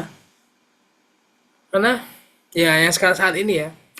Jadi dengan AI itu, karena seperti yang disampaikan oleh Bapak Ibu sekalian tadi, eh karena di AI ini informasi lebih detail, Pak, Bu Erna. Lebih detail, lebih jelas, sehingga kita sebagai brand bisa menentukan arah yang sesuai dengan konsumen yang kita harapkan. Jadi saat kita sudah mengetahui arahan ataupun segmen kita seperti apa, dan khususnya di media sosial ya Bu, saya sudah mengetahui targetnya, orangnya siapa, otomatis secara tingkat loyalitas juga akan meningkat.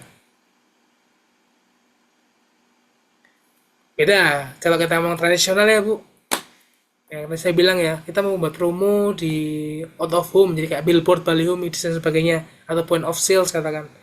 Kadang kan orang nggak notice tuh. Aku mau lewat naik mobil, lihat billboard, nggak lihat saya, meskipun sebesar itu gitu loh. Tapi kalau di era digital saat ini, kita lihat misalkan website aja tiba-tiba muncul iklan oli misalkan. Tiba-tiba saya saat nge-scroll FYP, tiba-tiba ada iklan produk apa. Nah itu, dari pihak brand, kita bisa menentukan targetnya siapa, lokasinya di mana, umurnya berapa, spesifikasi pekerjaannya itu apa, lalu strata ekonominya bagaimana, itu bisa. Media dari AI. Terkadang memang itu menjadi makanya saya bilang tadi, AI menjadi salah satu indikator ataupun tolak ukur yang oke saat ini. Tetapi dalam penentuannya, itu nggak bisa kita ikuti full AI. Karena kondisinya itu bisa berbeda. Dan saya bilang kan, AI nggak bisa menyentuh rasa. Dia nggak bisa menyentuh rasa, nggak bisa menyentuh empati kita. Dia nggak bisa membuat critical thinking yang oke dengan kondisi lapangan. Ya, itu perlunya kita dalam memanfaatkan AI adalah di poin-poin tersebut. Gitu, Bu Erna. Oke, berarti memang harus pengamatan perilaku juga ya Pak ya. Nggak hanya sekedar menggunakan aja ya, untuk ada hubungan jangka panjangnya kan ya Pak. Oke, Betul, betul, betul, makasih betul, Pak. Bu Erna. Ya, Bu.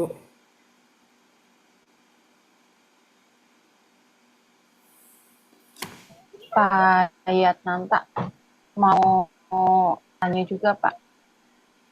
Mari Bu Atau Sulfiani. apa? Berarti berarti AI ini juga bisa memprediksi pelanggan atau konsumen mana aja yang beresiko, misalnya kayak semacam berhenti dia udah nggak suka lagi sama produk A dan dia akan beralih ke produk B. Apakah bisa seperti itu Pak? Dia bisa meramalkan gitu. Kalau meramalkan kayaknya masih belum ya, Bu. Maksudnya gini. Dia gimana ngomongnya ya?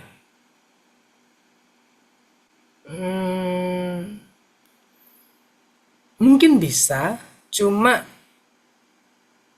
kalau memprediksi kira-kira berapa tahun ke depan omset kita berapa, kayaknya agak susah sih, Bu. Tapi untuk mengevaluasi bisa.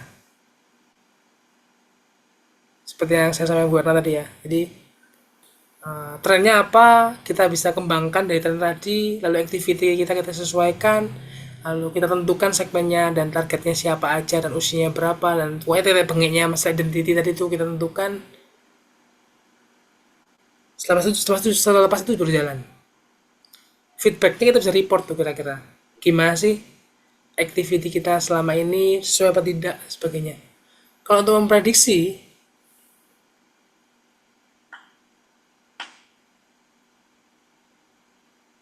nggak tahu ya, kalau menurut saya masih belum bisa. Kalau menurut saya, karena banyak variabel untuk masalah omset itu ya, ataupun ya seperti saya bilang kemarin-kemarin, terkadang omset itu nggak bisa diprediksi karena ada faktor X yang tidak bisa kita kendalikan.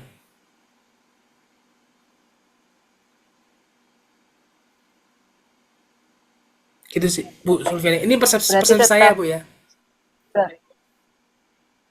Oke, baik Pak. Terima kasih atas penjelasannya Pak Yatna. Ya Bu Sulfiani, mungkin ada yang mau diskusikan terkait pertanyaan Bu Sulfiani terkait AI tadi, kira-kira apa bisa nggak sih memprediksi pencapaian omset, perkembangan suatu perusahaan, atau eh, prediksi terkait kondisi tertentu. Mungkin ada yang mau diskusi Pak Kiki mungkin, atau Pak Anom, Bapak Dani, ataupun Bapak Ibu yang lain.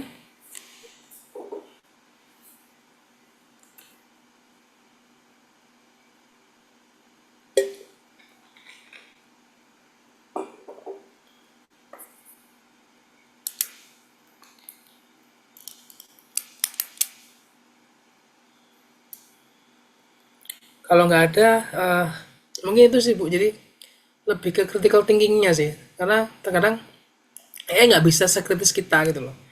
Nggak bisa gini. Makanya tren saat ini adalah hampir semua pekerjaan bisa digantikan AI. Tapi ada beberapa pekerjaan yang nggak bisa digantikan. Salah satunya marketing dan branding. Karena marketing ataupun branding atau marketing itu perlu decision maker yang nggak bisa ditentukan sama AI. Itu yang terkadang kalau menurut saya pribadi, saya juga sepakat akan hal tersebut.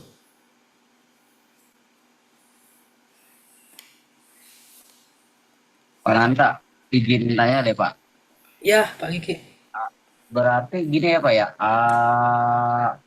jika suatu perusahaan itu fokus dengan istilahnya pengukuran dengan pembangunan brand loyalty dengan AI ini ya Pak ya.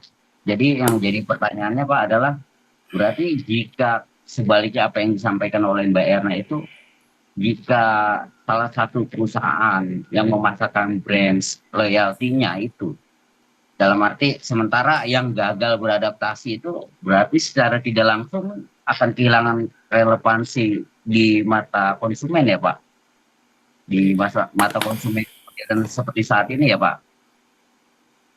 Bisa jadi Pak, betul itu. Karena trennya ke depan akan seperti itu gitu loh. Kita akan terjun ke digitalisasi, lalu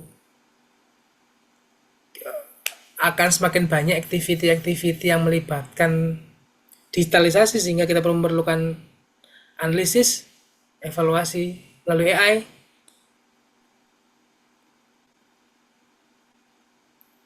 Jadi idealnya memang harus mengikuti perkembangan tersebut. Karena ada beberapa faktor yang ya anak-anak Gen Z lah, Gen milenial sebagainya kan itu juga ada pengaruh ya Pak. Hingga ke Ya, Alpha sekarang, pasti itu kan berpengaruh lah. Kalau kita nggak menyesuaikan kondisi pasar tersebut, kita sebagai brand atau perusahaan akan terkikis Pak. Karena kan namanya konsumen ya Pak, pasti kan ada faktor usia di sana ya. Jadi ada namanya konsumen yang perlu tergantikan. Jadi perlu meregenerasi lagi konsumen kita. Konsumen kita 100, tapi kan usia kan terus bertambah, ada yang meninggal, ada yang harus berganti produk lainnya, sehingga kita memerlukan regenerasi. Nah, salah satu caranya, karena eranya digital ya, kita bisa menyebut harus mengikuti perkembangan itu, karena pasarnya di sana sekarang, pasarnya di sana, konsumen kita di sana, sehingga sayang sih Pak kalau nggak terjun ke sana gitu sih Pak Kiki. ya, ya. Mungkin contohnya kayak pasar lokal Tanah Abang ya Pak ya, sekarang jadi sepi loh Pak. Ya, betul. Ya itu sih itu ya banyak variabel sih itu Pak. Banyak variabel sih. Cuma ya terlepas AI dan sebagainya, peran pemerintah dalam pengembangan case tersebut ya Pak, itu perlu. Ya, Memang agak terlambat pemerintah, sehingga ya gimana lagi, kondisinya sudah kalah bersaing dengan online shop yang luar biasa dengan produk-produk lain yang banyak. Ya saat kita sudah terlambat, mau starting point lagi kan susah Pak. Dia udah jalan 10 katakan, kita masih 0, terlambat. Nah itu juga jadi masalah. Itu juga bisa menjawab dari pertanyaan Pak Kiki tadi kan, kira-kira perlu nggak ya? Kalau menurut saya harus perlu, karena kondisinya market kita sekarang di sana. Jangan sampai kita terbuai gitu, dengan nggak cukup segini aja lah, kita nggak perlu masuk ke digitalisasi, cukup lah, kita nggak usah pakai AI untuk evaluasi, cukup lah. Tapi memang kondisi marketnya saat ini adalah di sana, sehingga kita perlu menjadikan salah satu variabel AI ini menjadi salah satu tolak ukur ataupun evaluasi terkait kinerja perusahaan kita, baik loyalitas, brand, marketing, omset dan sebagainya. Gitu Pak Gigi. Baik, Pak Nanta. Terima kasih Pak Nanta. Baik Pak Gigi, terima kasih kembali. Pak Yananta boleh tanya sedikit, Pak. Boleh Bu Anti, mari. Eh, mengenai AI ya, Pak. Kan begitu banyak data yang diberikan sama AI ini secara detail ya, Pak ya. Nah, kalau menurut Bapak, sebenarnya data-data itu tuh benar-benar valid dan bisa dipercaya atau ada nggak sih, Pak, ada kesalahan data mungkin yang bisa terjadi gitu, Pak? Itu aja sih, Pak. Terima kasih. Iya. eh Kalau jadi kesalahan, mungkin bisa terjadi kesalahan Bu.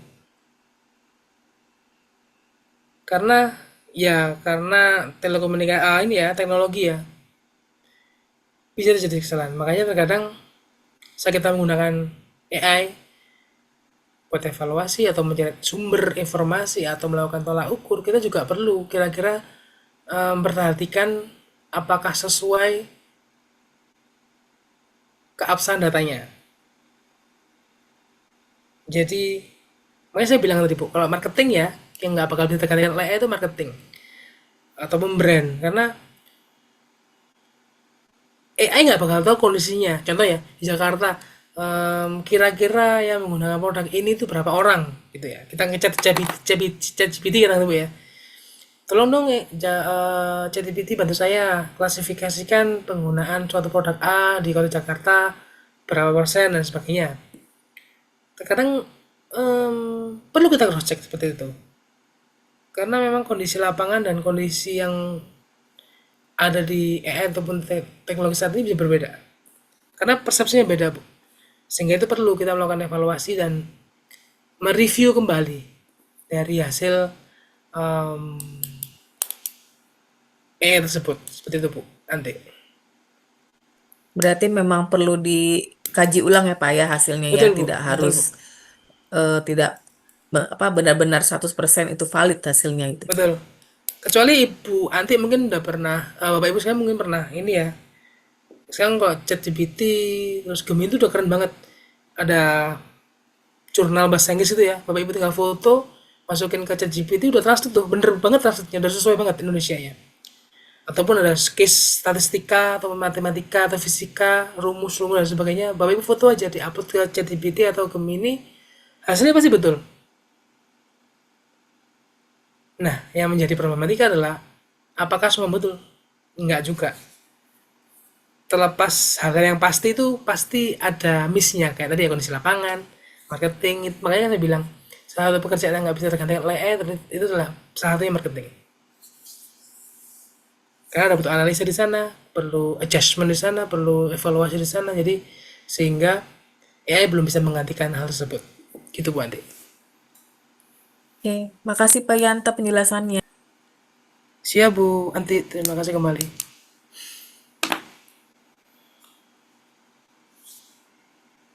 Ada lagi mungkin Bapak Ibu sekalian?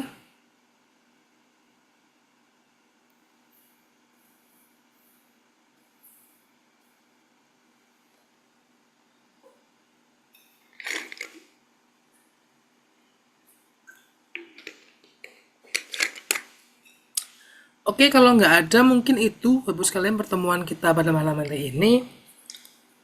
Sebelum saya tutup, saya ingin izin menyampaikan Bapak Ibu kalau pertemuan kita yang akan depan itu pertemuan terakhir. Saya ada bab terakhir terkait tadi ya, saya sebutkan di awal bagaimana mengambil brand di era digital saat ini.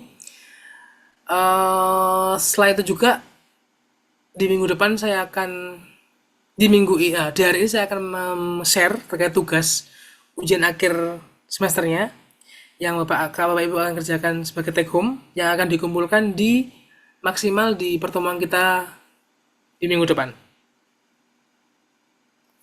Ini saya izin share sedikit ya Bapak Ibu ya. Berapa, Pak? Pak Yatna, maaf, sampai jam berapa di minggu depannya, Pak? Minggu depannya hari Selasa malam lah Bu, nggak apa-apa. Nanti Selasa hari Selasa tanggal berapa Selasa ya?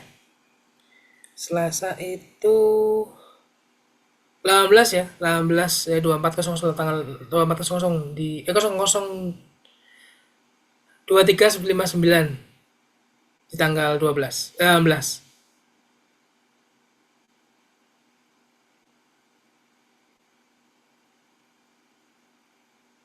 Jadi saya izin share sedikit ya Bapak Ibu terkait soalnya. Jadi supaya nanti bisa Bapak Ibu langsung tanyakan ke saya terkait soal dan yang akan saya sampaikan sebagai ujian ini. Sebentar saya share dulu.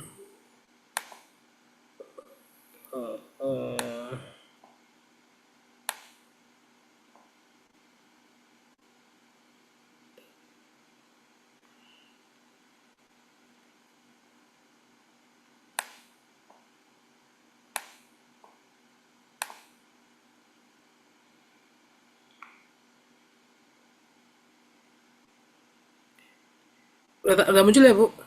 Bapak Ibu? Halo? Ada Pak. Sudah Ya, muncul, Pak. ya. Oh, sorry tak saya revisi Bu. Jadi tugasnya maksimal hari Senin ya Bu.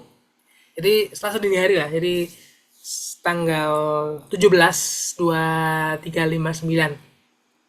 Di tanggal 18-nya tinggal saya terima, tinggal saya cross check ke Bapak Ibu sekalian kira-kira ada yang belum ngumpul atau tidak. Itu aja. Gitu ya, Bapak Ibu, kita sepakati begitu nggih. Apa? Jadi ini tugas UASnya untuk Bapak Ibu sekalian di pertemuan di semester ini di periode kita yang pertama terkait brand manajemen. Ada analisa case tadi, membangun nasionalisasi dan merek berdasarkan pelanggan. Jadi ini yang tabel itu Pak ya Bapak Ibu ya, yang diagram segitiga tadi ya, CBE. Tapi sudah saya bantu jelaskan di bawah. Ini tujuannya ini jelas supaya bisa menjelaskan dan sebagainya. Laporan tertulis maksimal 10-15 halaman termasuk cover dan referensi kalau ada. Lalu dengan format PDF, UAS, brand management, NIM dan nama mahasiswa. Lalu interaksi umumnya gunakan brand yang sudah dipilih untuk analisa tugas-tugas sebelumnya. Jadi yang kemarin Bapak Ibu ya, Bapak Ibu sudah punya tugas yang sudah kita kerjakan bersama-sama kemarin sudah kita diskusikan. Jadi daripada nyari lagi kita pakai itu aja nggak apa-apa. Atau pilih brand baru yang akan Bapak Ibu analisa terkait JBPE-nya. Lalu yang kedua, analisis merek tersebut dengan menjawab setiap pertanyaan pada 4 tahapan piramida JBPE yang menurut Keller. Lalu sajikan analisa dengan rekomendasi Anda terkait bentuk laporannya sistematis. Jadi ini ada beberapa tahapannya Bu. Tahap pertama Bapak Ibu, tahap pertama brand identity, berdasarkan keterangan juga fokusnya apa, lalu pertanyaannya analisisnya untuk case study-nya bagaimana terkait kesadaran merek. Pertanyaan pertama, seberapa sederhana konsumen terhadap merek ini, berikan bukti indikatornya. Lalu yang kedua, kategori produk dan kebutuhan, apakah merek ini paling menonjol, apakah merek ini memiliki point of priority atau POP yang kuat. Lalu terkait nomor 3, pertanyaan nomor 3 adalah semua elemen ya, nama, logo, tagline, kemasan dan karakter bagaimana, lalu nilai efektivitasnya bagaimana. Tahapan 2 hingga ke yang terakhir tahap 4. Di tahap 4 masalah brand rationalist yang kita bahas barusan. Jadi merek kita what about you and me, jadi menciptakan hubungan intent ataupun brand loyalty aktif dan mendalam antara pelanggan dan merek. Jadi ini adalah puncak JBPE. Jadi pertanyaannya adalah seberapa besar tingkat rationalist merek ini saat ini, merek Bapak Ibu menurut 1 sampai 10 dan jelaskan alasannya bagaimana. Yang nomor 11, analisa 4 dimensi rasional menurut Kotler terkait loyalitas pelaku, keterikatan sikap, rasa komunitas dan keterlibatan aktif atau advokasi dan partisipasi. Berikan contohnya setiap masing-masing dimensi. Hingga ke nomor 14 buat kondisi ekuitas merek saat ini dan potensi jangka panjangnya terkait brand yang Bapak Ibu pilih sebelumnya. Mungkin itu Bapak Ibu, nanti materi ini akan saya share ke Mbak Elisa. Nanti minta tolong Mbak Elisa di-share ke Bapak Ibu sekalian agar bisa dikerjakan di rumah masing-masing. Saya ulangi lagi, dikerjakan fleksibel mungkin Bapak Ibu sekalian dari berbagai sumber yang ada. Tidak apa-apa, saya bebaskan, tapi jangan lupa kalau ada referensinya dimasukkan ke referensi belakang untuk daftar pustaka, di belakang daftar pustakanya. Yang terpenting bagi saya adalah analisanya bagaimana. Jadi menurut Bapak Ibu analis terkait kondisi brand tersebut bagaimana, outputnya seperti apa. Mungkin itu Bapak Ibu terkait UAS. Ada yang mau ditanyakan? Banyak. Gimana Bu? Itu sudah saya jelaskan per pertanyaan loh Bu. Ada brand itu tadi ya, ntar saya cek Masya ini ada. Allah, Masya Allah. Ada brand, ada itu Bu, udah ada pertanyaannya tuh, tinggal jawab-jawab aja. Ada performa, jadi nggak yang pure saya kasihkan Ibu Bapak tanpa ada arahan gitu maksud saya. Pak Yatna mau tanya dong Pak. Dari Boleh. setiap pertanyaan yang Bapak udah kasih nih dari nomor 1 sampai 14, itu berarti Mm-mm. kita fokus sama satu brand aja ya Pak? Betul, betul Bu. Atau Jadi seperti gimana yang Pak? saya sampaikan di instruksi umum ya. Jadi gunakan brand yang sudah dipilih untuk analisa tugas-tugas sebelumnya atau mau Hmm, menggunakan brand baru. berarti satu Jadi brand aja cukup ya Pak ya dari ya satu brand soal aja pertama cukup. sampai akhir. Kita Betul, fokus di situ aja. betul. Sebetulnya kan kayak yang nomor 1 ini kan kemarin sempat kita bahas nih ya, brand identity. Saya kasih tugas ke Bapak Ibu tuh, cari suatu brand yang Bapak Ibu cari, yang terakhir pernah search ataupun beli, kira-kira brand apa, lalu evaluasi lah terkait identifikasi merek dan brandnya kan sudah dilakukan sebentar kemarin. Lalu Itu setelah merek maksudnya yang kemarin juga nomor sempat. 1 buktinya kayak gimana ya Pak? Berikan bukti atau indikatornya yang itu Pak. Terkait bukti dari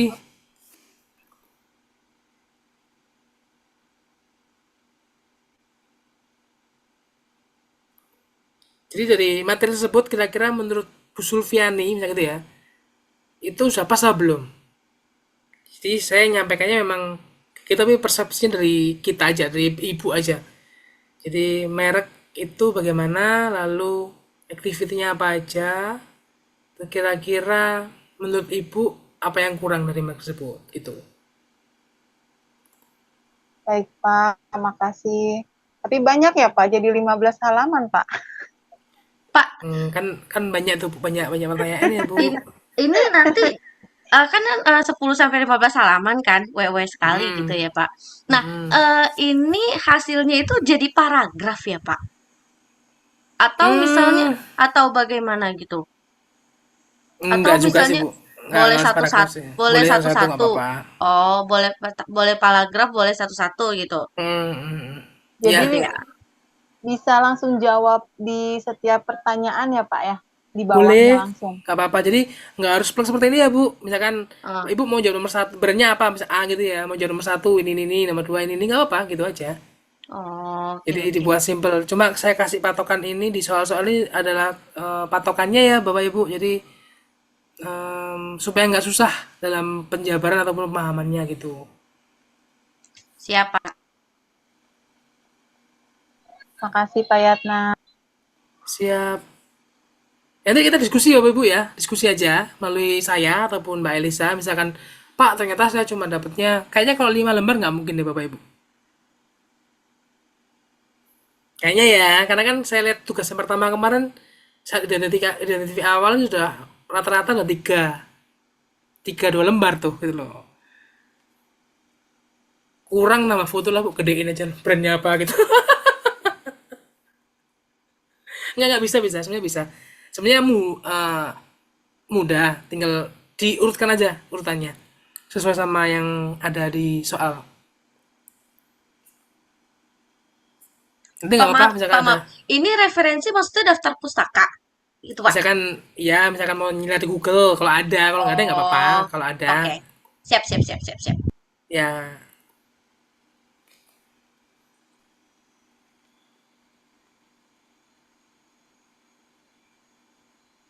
Berarti daftar pustakanya itu kalau memang ada, fokusnya ke membangun resonansi merek gitu ya Pak? Bukan Ya, dari si produknya itu sendiri. ya pokoknya kalau misalkan ibu mau ibu dapat sumber di Google, internet misalkan, ya masukannya nggak apa-apa. Sumbernya misalkan terkait brand identity produk A, menurut ini sumber ini tinggal copy aja linknya ke daftar pustaka belakang. oke. Kasih Pak. Kalau ada ya Bapak Ibu ya, kalau nggak ada nggak apa, nggak saya paksakan juga. Yang penting ada covernya sama isinya. Jangan cuma ngirim covernya aja ya.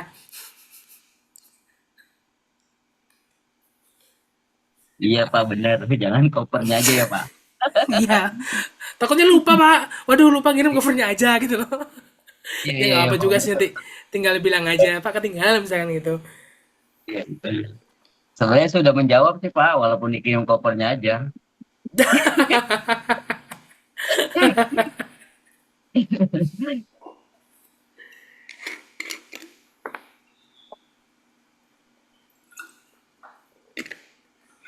Itu ya Bapak Ibu sekalian. Jadi kalau nggak ada yang tanyakan, nanti ini saya share filenya ke Mbak Elisa.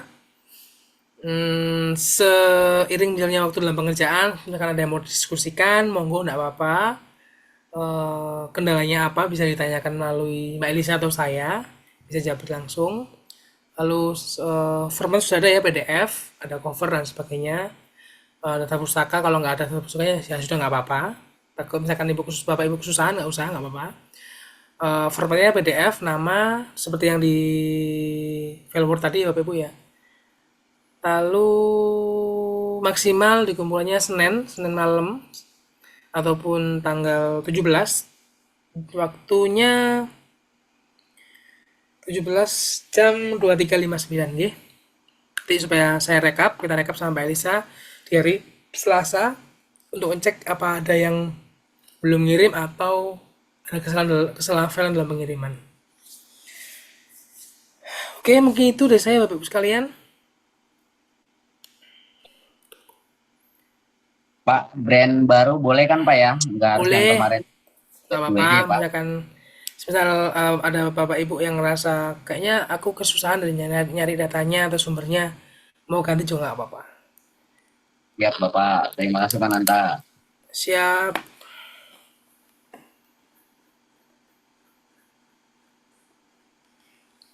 Oke, Bapak Ibu sekalian, kalau misalnya tidak ada pertanyaan, mungkin pertemuan kita pada malam hari ini cukup sampai sekian. Kurang lebihnya mohon maaf. Tetap semangat Bapak Ibu. Tetap semangat, bisa kok, bisa. Sebenarnya nggak ribet. Ribetnya karena banyak aja sih bacanya. Sebenarnya nggak ribet karena insya Allah sudah saya tuntun. Ada poin-poinnya dan penjelasan juga ya Bu, Bapak. Jadi makna ini apa sudah ada, jadi nggak susah lah kemungkinan. Kalau memang ada kendala nanti tinggal dikonfirmasi ke saya atau ke Mbak Elisa mungkin. Nanti filenya saya kirim setelah ini, nanti dibantu Mbak Elisa untuk di-upload atau di-forward ke Bapak Ibu sekalian. Oke, mungkin itu dari saya. Nggak kerasa sudah pertemuan ke-6, ke-7. Mungkin minggu depan kita pertemuan terakhir. Nanti kita ngobrol lagi di minggu depan. Oke, mungkin itu. Terima kasih Bapak Ibu sekalian. Kurang lebihnya mohon maaf. Selamat malam. Assalamualaikum warahmatullahi wabarakatuh. Saya kembalikan ke Mbak Elisa. Terima kasih Bapak Ibu sekalian. Waalaikumsalam warahmatullahi wabarakatuh. Waalaikumsalam warahmatullahi wabarakatuh. Makasih, Selamat Pak. malam, Pak. Waalaikumsalam Terima warahmatullahi kasih Pak. wabarakatuh. Terima kasih, Pak. Selamat Oh malam. iya, sorry. Mungkin ada beberapa Bapak Ibu yang kemarin kelewatan kelas atau belum mengumpulkan tugas. Bisa japri ulang saya atau Mbak Elisa ya. Nanti dibantu ya Mbak Elisa. Siapa yang belum mengumpulkan ataupun ada yang confirm ke Mbak Elisa, mungkin di info aja. Tugas-tugas yang kemarin yang belum dikumpulkan apa. Nanti bisa ke share saya juga kalau misalkan lupa. Gitu ya Mbak Elisa. Siap, Dan Bapak Pak. Ibu sekalian. Oke, terima kasih Bapak Ibu. Monggo Mbak Elisa. Baik, terima kasih Pak Yatnanta untuk materinya pada malam hari ini. Semangat Bapak Ibu semuanya mengerjakan UASnya. Nanti setelah perkuliahan malam hari ini selesai, akan saya upload langsung untuk soalnya di learning. Mohon diingat lagi untuk Bapak Ibu semuanya, the learning kita baru, jadi jangan sampai salah masuk ke the learning terus nantinya ketinggalan ya Bapak Ibu semuanya. Soalnya kan waktunya juga cukup mepet ya. Jadi kita usahakan bareng-bareng buat selesai tepat waktu. Oh ya Pak, ini nantinya jadi buat seperti kayak kalau zaman saya sekolah itu namanya makalah kayak gitu ya Pak? Untuk ini. Baik Pak. Oke, terima kasih Bapak Ibu semuanya. Akan saya usahakan langsung saya upload hari ini juga setelah Pak Yatnanta kirim ke saya. Terima kasih Pak Yatnanta, terima kasih Bapak Ibu semuanya. Selamat istirahat. Sampai jumpa di minggu depan. Semangat. Terima kasih Bapak Ibu. Terima Terima kasih Pak kasih, Yananta. terima kasih Pak Danta, Terima kasih terima kasih Mbak Kak Nisa. El. Terima kasih Kak El. Kak El, cepetan ya, jangan lama-lama. Siap Ibu. Bantuin ya Kak ngerjain tugasnya. Ya, Banyak ini konfirmasi banyak. aja. Dadah. Terima kasih. Izin pamit Terima Pak. kasih. Ya, sehat-sehat Bapak Ibu Bapak Ibu. sekalian. Ya.